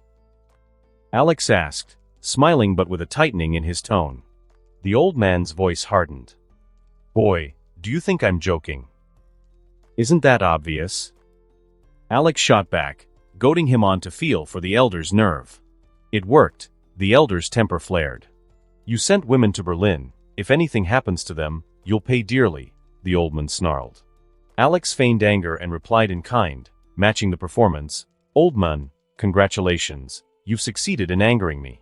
If you insist on dying, I'll go to Prague and bury you myself. Hope you enjoy your last moments.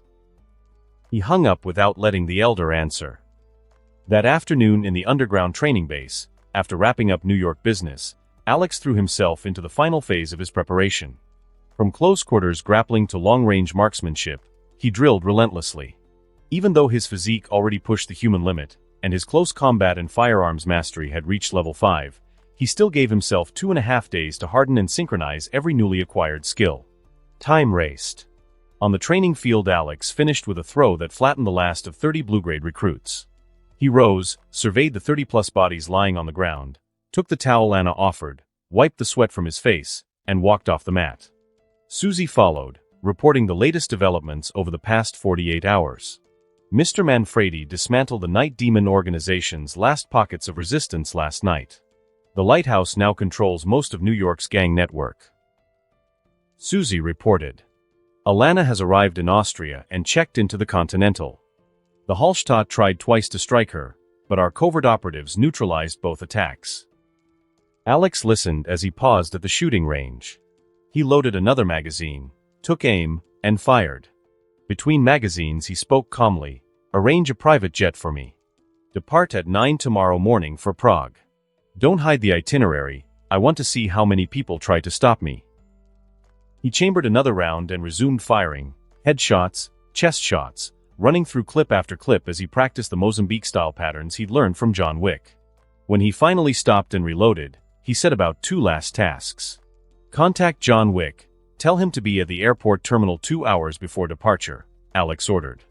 And while I'm gone, you, Manfredi, and Duggan will run the hotel, the club, and the assassin contract operations. Susie nodded and took down the orders. The clock was ticking. Prague awaited. The Lighthouse Hotel, front entrance. Alex Cross slid into the SUV with Anna and Becky. The car merged into traffic, past stoplights, and headed down the avenue toward the airport.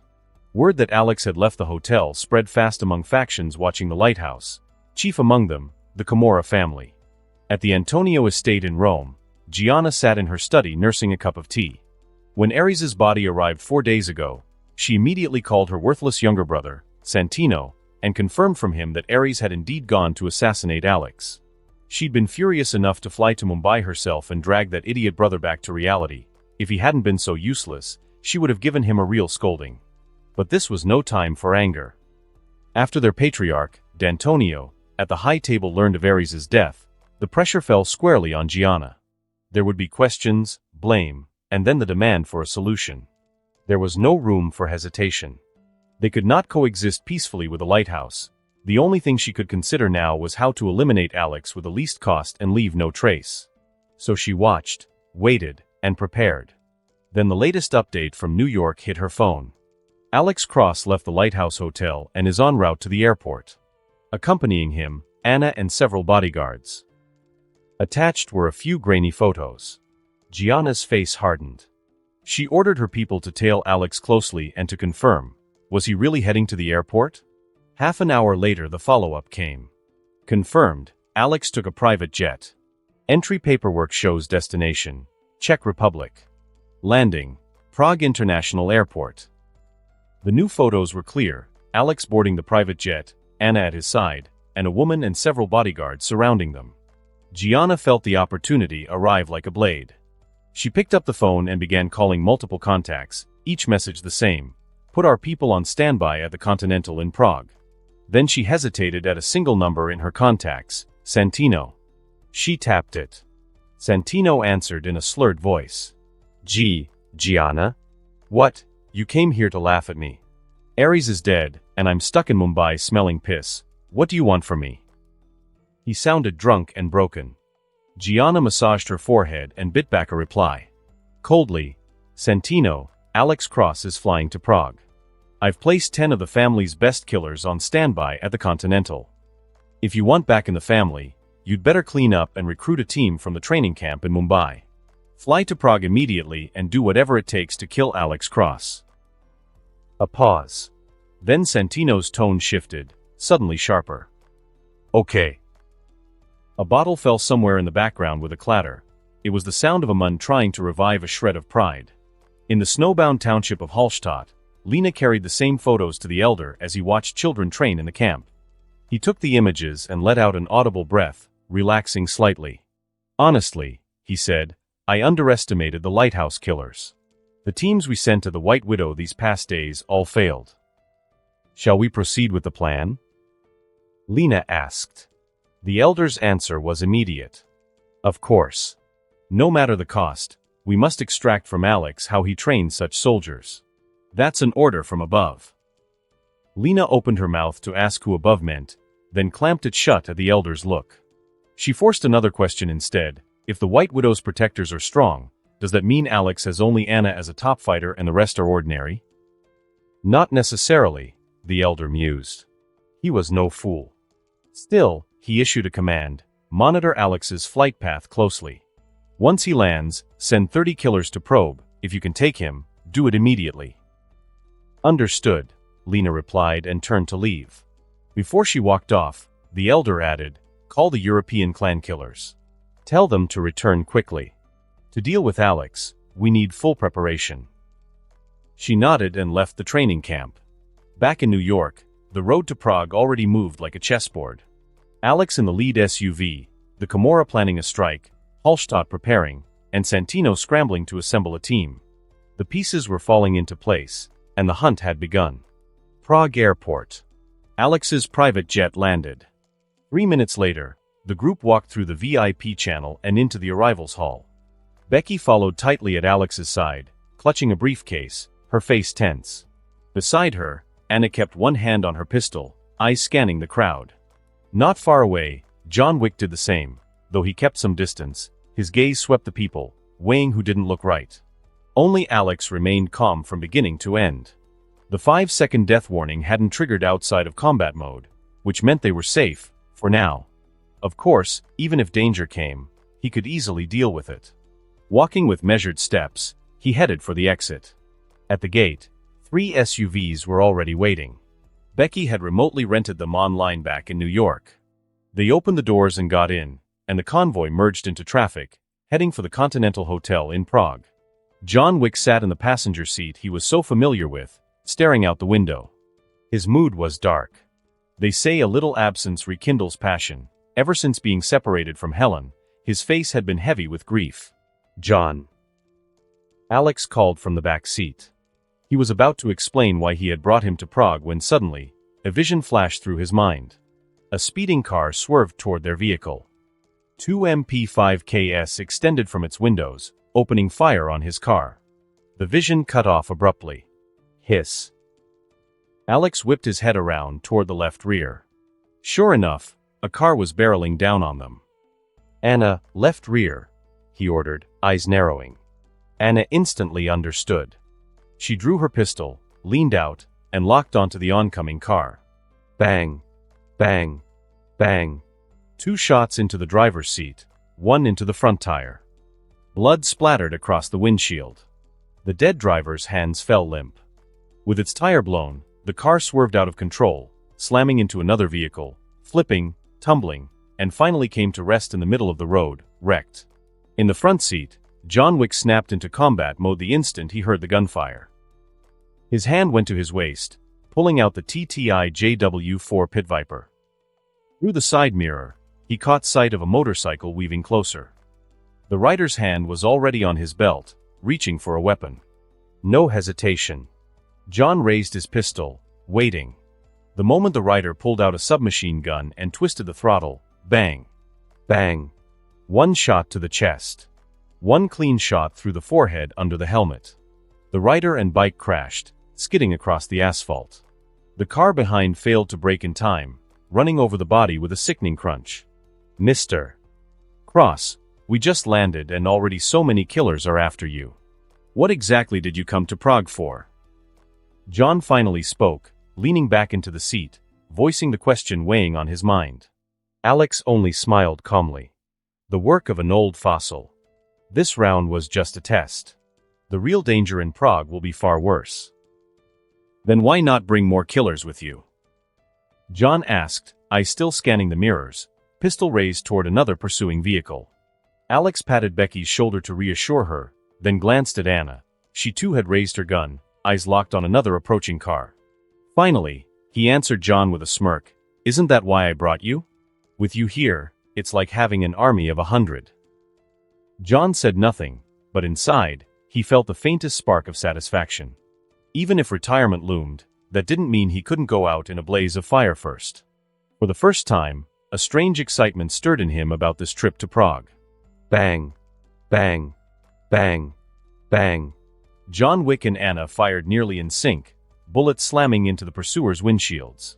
But this time, the enemy drivers were skilled, dodging slightly, glass shattering, but their pursuit unbroken.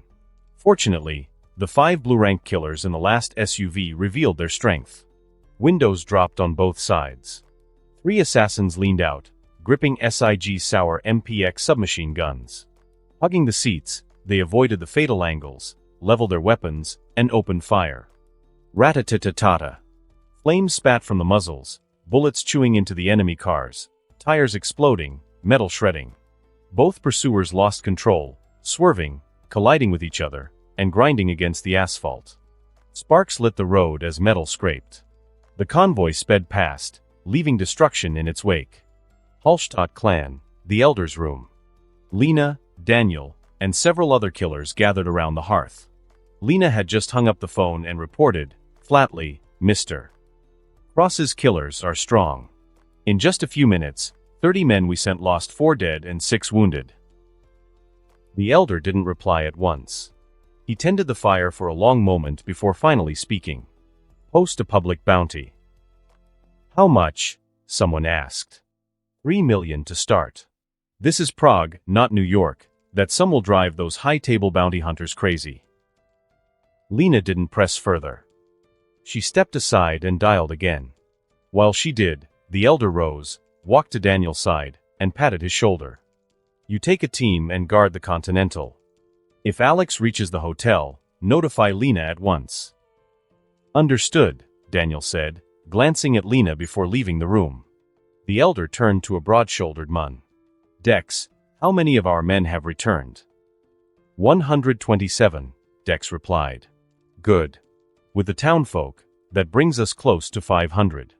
Over the next 2 days you'll handle arms distribution and keep everyone ready for combat. Understood, Elder. Dex straightened, pride showing in his stance. Outside, gunfire split the air along the road. Hallstatt's killers pressed in on Alex's caravan. As Alex glanced right, the same premonition flashed through his mind again. 2 SUVs cutting across lanes, aiming to smash into his car, their impact folding the vehicle's left side inward, pinning Anna's leg under the jammed door, blood running freely, gun muzzles protruding from windows. The vision snapped off. The system's 5-second out-of-combat danger warning had not triggered, but Alex didn't wait. He barked to the driver, brake. Tires screamed.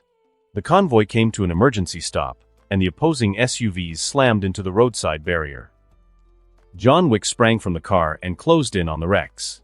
Bullets rattled between the 2 disabled SUVs as John moved, ducking, rising, every shot precise.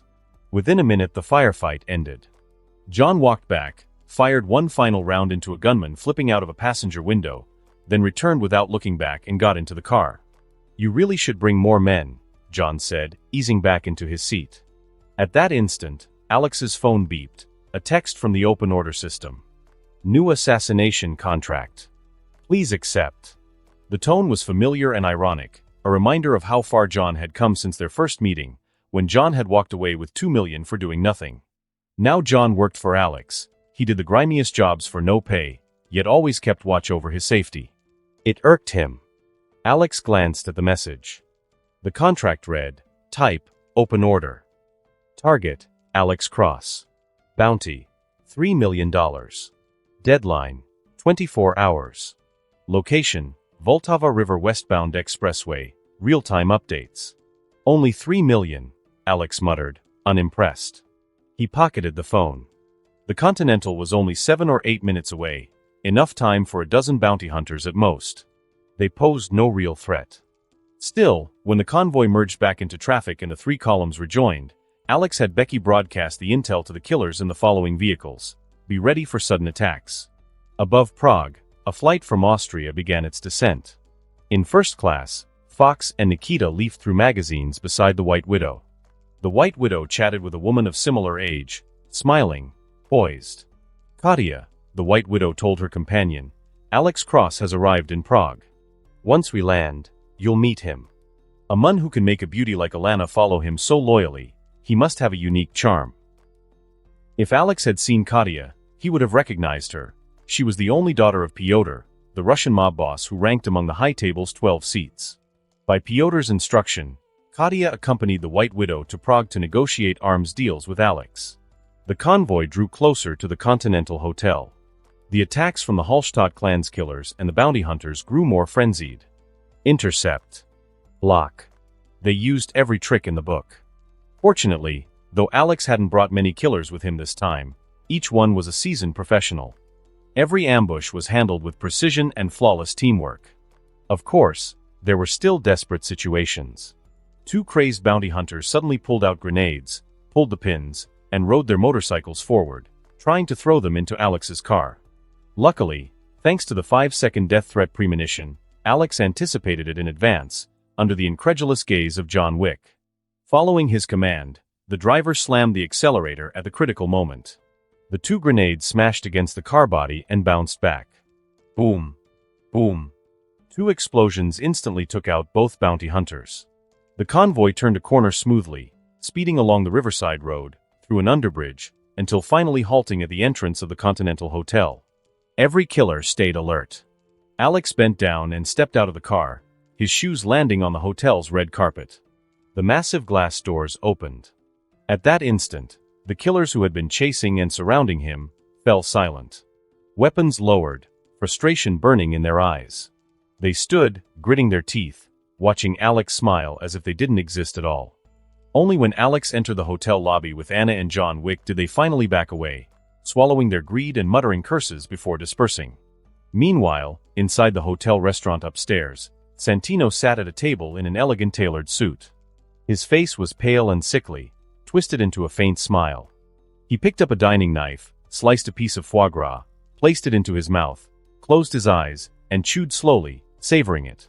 For the first time in days, he felt truly alive. Back in New Delhi, eating food prepared with Ganges water had left him vomiting and retching constantly. Now, free from that torment, he could finally enjoy a proper meal. But food didn't matter. What mattered was this: he would have his revenge against Alex in person. One bite after another, he ate with deliberate grace.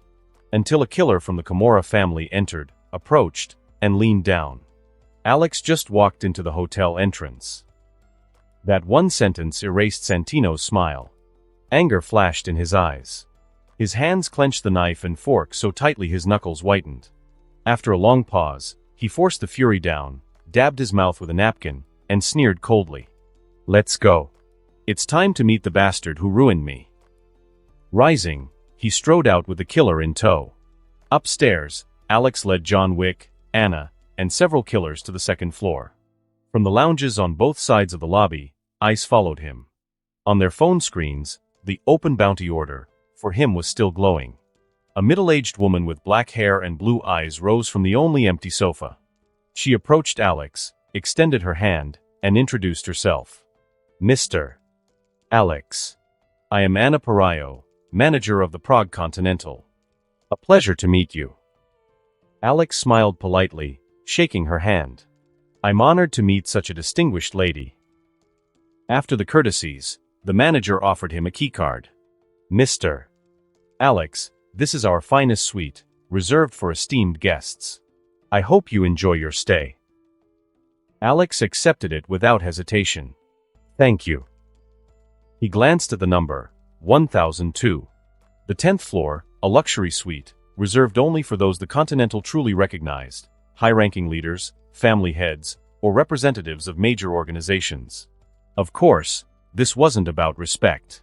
It was his current status. Wherever he went, any Continental hotel under the high table would treat him this way. He handed the keycard to Anna beside him. Then, stepping up to the front desk, Alex drew a gold coin and slid it across. "Please prepare another room for me, room 902. The concierge swiftly processed it, handing him a second card. "How long will you be staying, sir?" 7 days, Alex replied after a thought. He turned, walked to John Wick, and pressed the card into his hand. "Room 902, right below ours. I figured you'd prefer your own space." John Wick couldn't deny it. This boss took care of his people. But just as he pocketed the card, an arrogant voice echoed up the staircase. "Alex, the great lighthouse leader. I thought you'd be an old man. Turns out you barely look grown." Santino swaggered up the steps, chest high, trying to impose his presence. But Alex didn't indulge him. He sneered, raised his hand. Smack. The slap rang loud across the lobby, echoing in Santino's ears. Alex's voice followed, cold as steel. "Santino. To provoke your enemy to his face? You're the first fool to beg for death this way. That slap is just to remind you. And another thing, your sister wouldn't dare speak like this in front of me. What the hell are you compared to her?" Clap. Clap. Clap. As Alex's words fell, the hotel lobby instantly echoed with the sound of guns being drawn.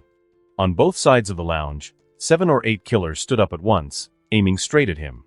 At the same time, Anna, John Wick, and the rest of Alex's men also raised their weapons in response. The scene turned sharply tense. Turning, Alex swept a cold gaze around. His eyes briefly caught the hotel manager in the distance, who was just about to return. Then he looked back at the killers, sneering with disdain. "In the Continental Hotel, you dare draw your guns? Do you think the hotel rules don't exist, or are you just tired of living?" That one sentence was enough to sober up the hot-headed Camorra family killers. Looking at Alex standing there sharp-edged and unshaken, then at Santino, still sprawled on the ground, unmoving after the slap. Finally, their eyes shifted to the hotel manager, who was getting closer. After a few seconds of silence, the killers reluctantly lowered their weapons. 2 of them stepped forward, helping Santino to his feet. It was then that everyone saw just how miserable he looked. Half his face was swollen, blood dripping from his mouth, and 2 of his teeth were even knocked out. Groggy, Santino cursed through blood and missing teeth. "Alex, damn this bastard." But his speech was slurred, barely intelligible. Alex didn't even bother to glance at him. Instead, he turned to the hotel manager. "Ms. Pariaho, my apologies. I've just arrived at your hotel and already caused such an unpleasant incident." Though the words were apologetic, his face showed no hint of regret. Anna Pariaho, of course, knew about Alex's reputation. This was a man bold enough to defy the high table itself. Otherwise, she wouldn't have treated him with such courtesy earlier. Now, seeing Santino's miserable state, all she could do was put on an act and formally warn him, "Mr. Cross, if this happens again, I'll have no choice but to ask you to leave." "Of course," Alex replied with a polite smile, nodding. Then he walked away toward the elevators, leaving the mess for the hotel manager to clean up. Meanwhile, at a deserted farm about 20 kilometers from Lake Aber, disguised lighthouse assassins worked, hauling sacks of grain while keeping watch. Inside a wooden cabin, Black Caesar leaned against a railing, a cigarette dangling from his lips. Beside him, a sultry-looking woman in her 40s teased and flirted with him. But just as she leaned in, hinting she was afraid to sleep alone that night, Black Caesar's phone rang. His relaxed expression hardened instantly. He stepped away from the woman, distancing himself before answering. "Black Caesar, where exactly are you right now?" Becky's voice came through the line. Lifting his head toward the distant snow-covered mountains, he stubbed out his cigarette and replied truthfully, about 25 kilometers from Hallstatt town, at Mora Farm. The 50 assassins sent here have all arrived. Mr. Cross has already reached the Prague Continental Hotel. His order is for you to stay in hiding. He'll contact you when it's time to act. Understood. Make sure you protect Mr. Cross. Got it. The call was short, barely a minute. After hanging up, Black Caesar looked back at the flirtatious widow, tossing him coy glances. He pocketed the phone and walked toward her. Prague International Airport. A luxury convoy pulled up at the arrival's exit. At its center was a stretch of Lincoln. The White Widow stood there, smiling, inviting Katia inside. Fox, Nikita, and Katia's 2 bodyguards stood nearby, eyes scanning the surroundings. Not far away, 2 assassins from the Hallstatt tribe watched closely, then dialed the town chief's number. The line connected quickly. Hello. Chief, the White Widow and Katia of the Russian mob just got into the same car. Looks like they're heading to meet Alex. Just keep them under surveillance. We have an agreement with the Russians. Don't make any rash moves. Understood. Hanging up, the 2 assassins hurried to the roadside. They yanked open a taxi door, shot the driver dead, and stuffed the body into the trunk. Then they sped off, tailing the convoy. Inside the Lincoln, the White Widow and Katia chatted casually. It's rare, isn't it? Prague has a continental hotel, yet no family dares establish a branch here. No surprise. That evil organization is far too active in this city. To keep them bound under high table rules, they had no choice but to establish a continental hotel here. Who knows, maybe that organization's base is right here around Prague. Doesn't matter. Our Russian families already signed a non-aggression pact with them. As long as they don't interfere with us, it's fine. As they talked, the convoy turned into a riverside road, pulling up in front of the Continental Hotel. The White Widow and Katia stepped out together. As they entered the lobby, they immediately spotted, on the second floor, the hotel manager trying to soothe the battered Santino. Katia leaned in close to the White Widow, whispering, "See that useless man over there? That's Santino Antonio, the one who has beef with your lighthouse organization. Better warn Alex to be careful." "Thank you," the White Widow murmured, glancing at Santino's swollen face. It was obvious to her whose handiwork that was, none other than her troublesome man. Hallstatt town. The town chief lifted a glass of vodka and downed it in one gulp, warming his stomach. Then, taking Lena with him, he stepped out of his house. That White Widow lured Katia to Prague. Looks like Alex intends to ally with the Russians and use their strength against us. Lena followed at his side, keeping him company as the old man inspected the town's facilities. Meanwhile, she continued to analyze the information the assassins had just relayed. The town chief said nothing at first, crunching over the snow until he reached the town hall entrance. He picked up a fallen wooden sign, stuck it back into the snow, and only then spoke slowly. "As long as we capture Alex, everything else he does will be meaningless. The most important thing now is to force him out of the hotel. Call them, raise his bounty to 100 million. I refuse to believe Prague's bounty hunters will ignore that kind of money." "Yes, Chief." Lena nodded in agreement. Then she added, "Daniel just witnessed something rather interesting at the hotel." "Speak." Santino Antonio provoked Alex, and ended up getting slapped hard in front of everyone. "Oh." Hearing this, the chief halted his steps and turned toward Lena, confirming, "You mean the eldest son of the Roman Camorra family?" "That's right." After receiving Lena's confirmation, the town chief pondered briefly, then immediately gave orders. "The enemy of our enemy is naturally our friend. Send 30 assassins to assist Daniel. Have him invite Mr. Antonio to join tonight's gathering." "Yes, sir." Lena answered quickly, then pulled out her phone to make the necessary calls. Continental Hotel, Prague. Top floor, room 1002. Alex and Katia sat facing each other. The moment Alex saw her, he recognized this woman. 5 years from now she would inherit control of the Russian syndicate and eventually help John Wick challenge the Marquis in a duel. As for Katia, she too was studying him. Young. Handsome. Beyond his outstanding looks, His calm, commanding presence was difficult to overlook. Her first impression of him was surprisingly favorable. "Mr. Cross," Katia began, "the White Widow and I hit it off quite well. Back in Berlin, I already signed a trial contract worth 10 million. This time, I came on behalf of my father, hoping to make friends with you." Alex, ever courteous, smiled. "Of course. I'd be very happy to be friends with your father. As the White Widow said, you're not nearly as dangerous as the rumors make you out to be. At least to me, you've been nothing but kind." "Ms. Katia, I only bare my fangs to my enemies," Alex replied with a harmless smile. After a bit of light chatter, he steered the conversation toward the real purpose. "Actually, the White Widow invited you here not only to build an alliance between us. I also have a small request. I hope Ms. Katia can help me." Raising an eyebrow, Katia sipped her wine and said calmly, "Mr. Cross, there's no need to stand on ceremony. If our two sides are truly seeking long-term cooperation, a small favor is hardly a problem. Speak freely." "Well." Alex put on a troubled expression, sighing as if hesitant. Finally, he began slowly, "Recently, Mr. Wick came to me. He hopes to retire, to live a normal life. At the time, I didn't expect I'd get along with you so well, Ms. Katia, so I agreed to his request. Therefore." Before he even finished, Katia's face darkened.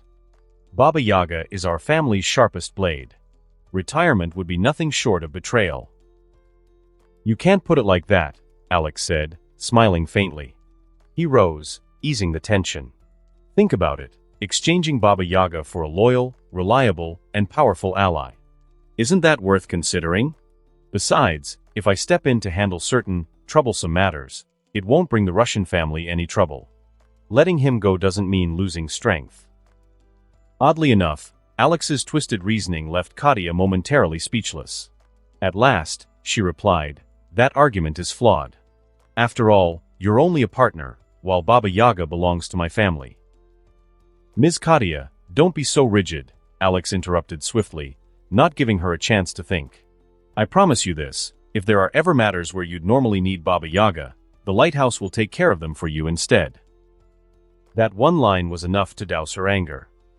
The atmosphere warmed again. Katia studied him a moment longer before finally saying, "Since you're willing to go that far, Mr. Cross, I have nothing else to say." Seeing her compromise, Alex wasted no time voicing another request. "Ms. Katia, there's also one more small matter. I may need you to reach out to the New York Roma family." Katia's smile stiffened. For the first time, she felt uneasy. Cooperating with Alex might not be as wise a decision as she thought. But Alex pressed on without pause, clearing his throat before continuing, "There's someone I'd like to ask from the Roma family. At the moment, she should still be a trainee in their assassin training camp. Her name is Eve Makarov." The meeting went smoothly. Though it seemed Alex took a small concession, agreeing to help the Russian mob with a few minor problems, the trade was clever.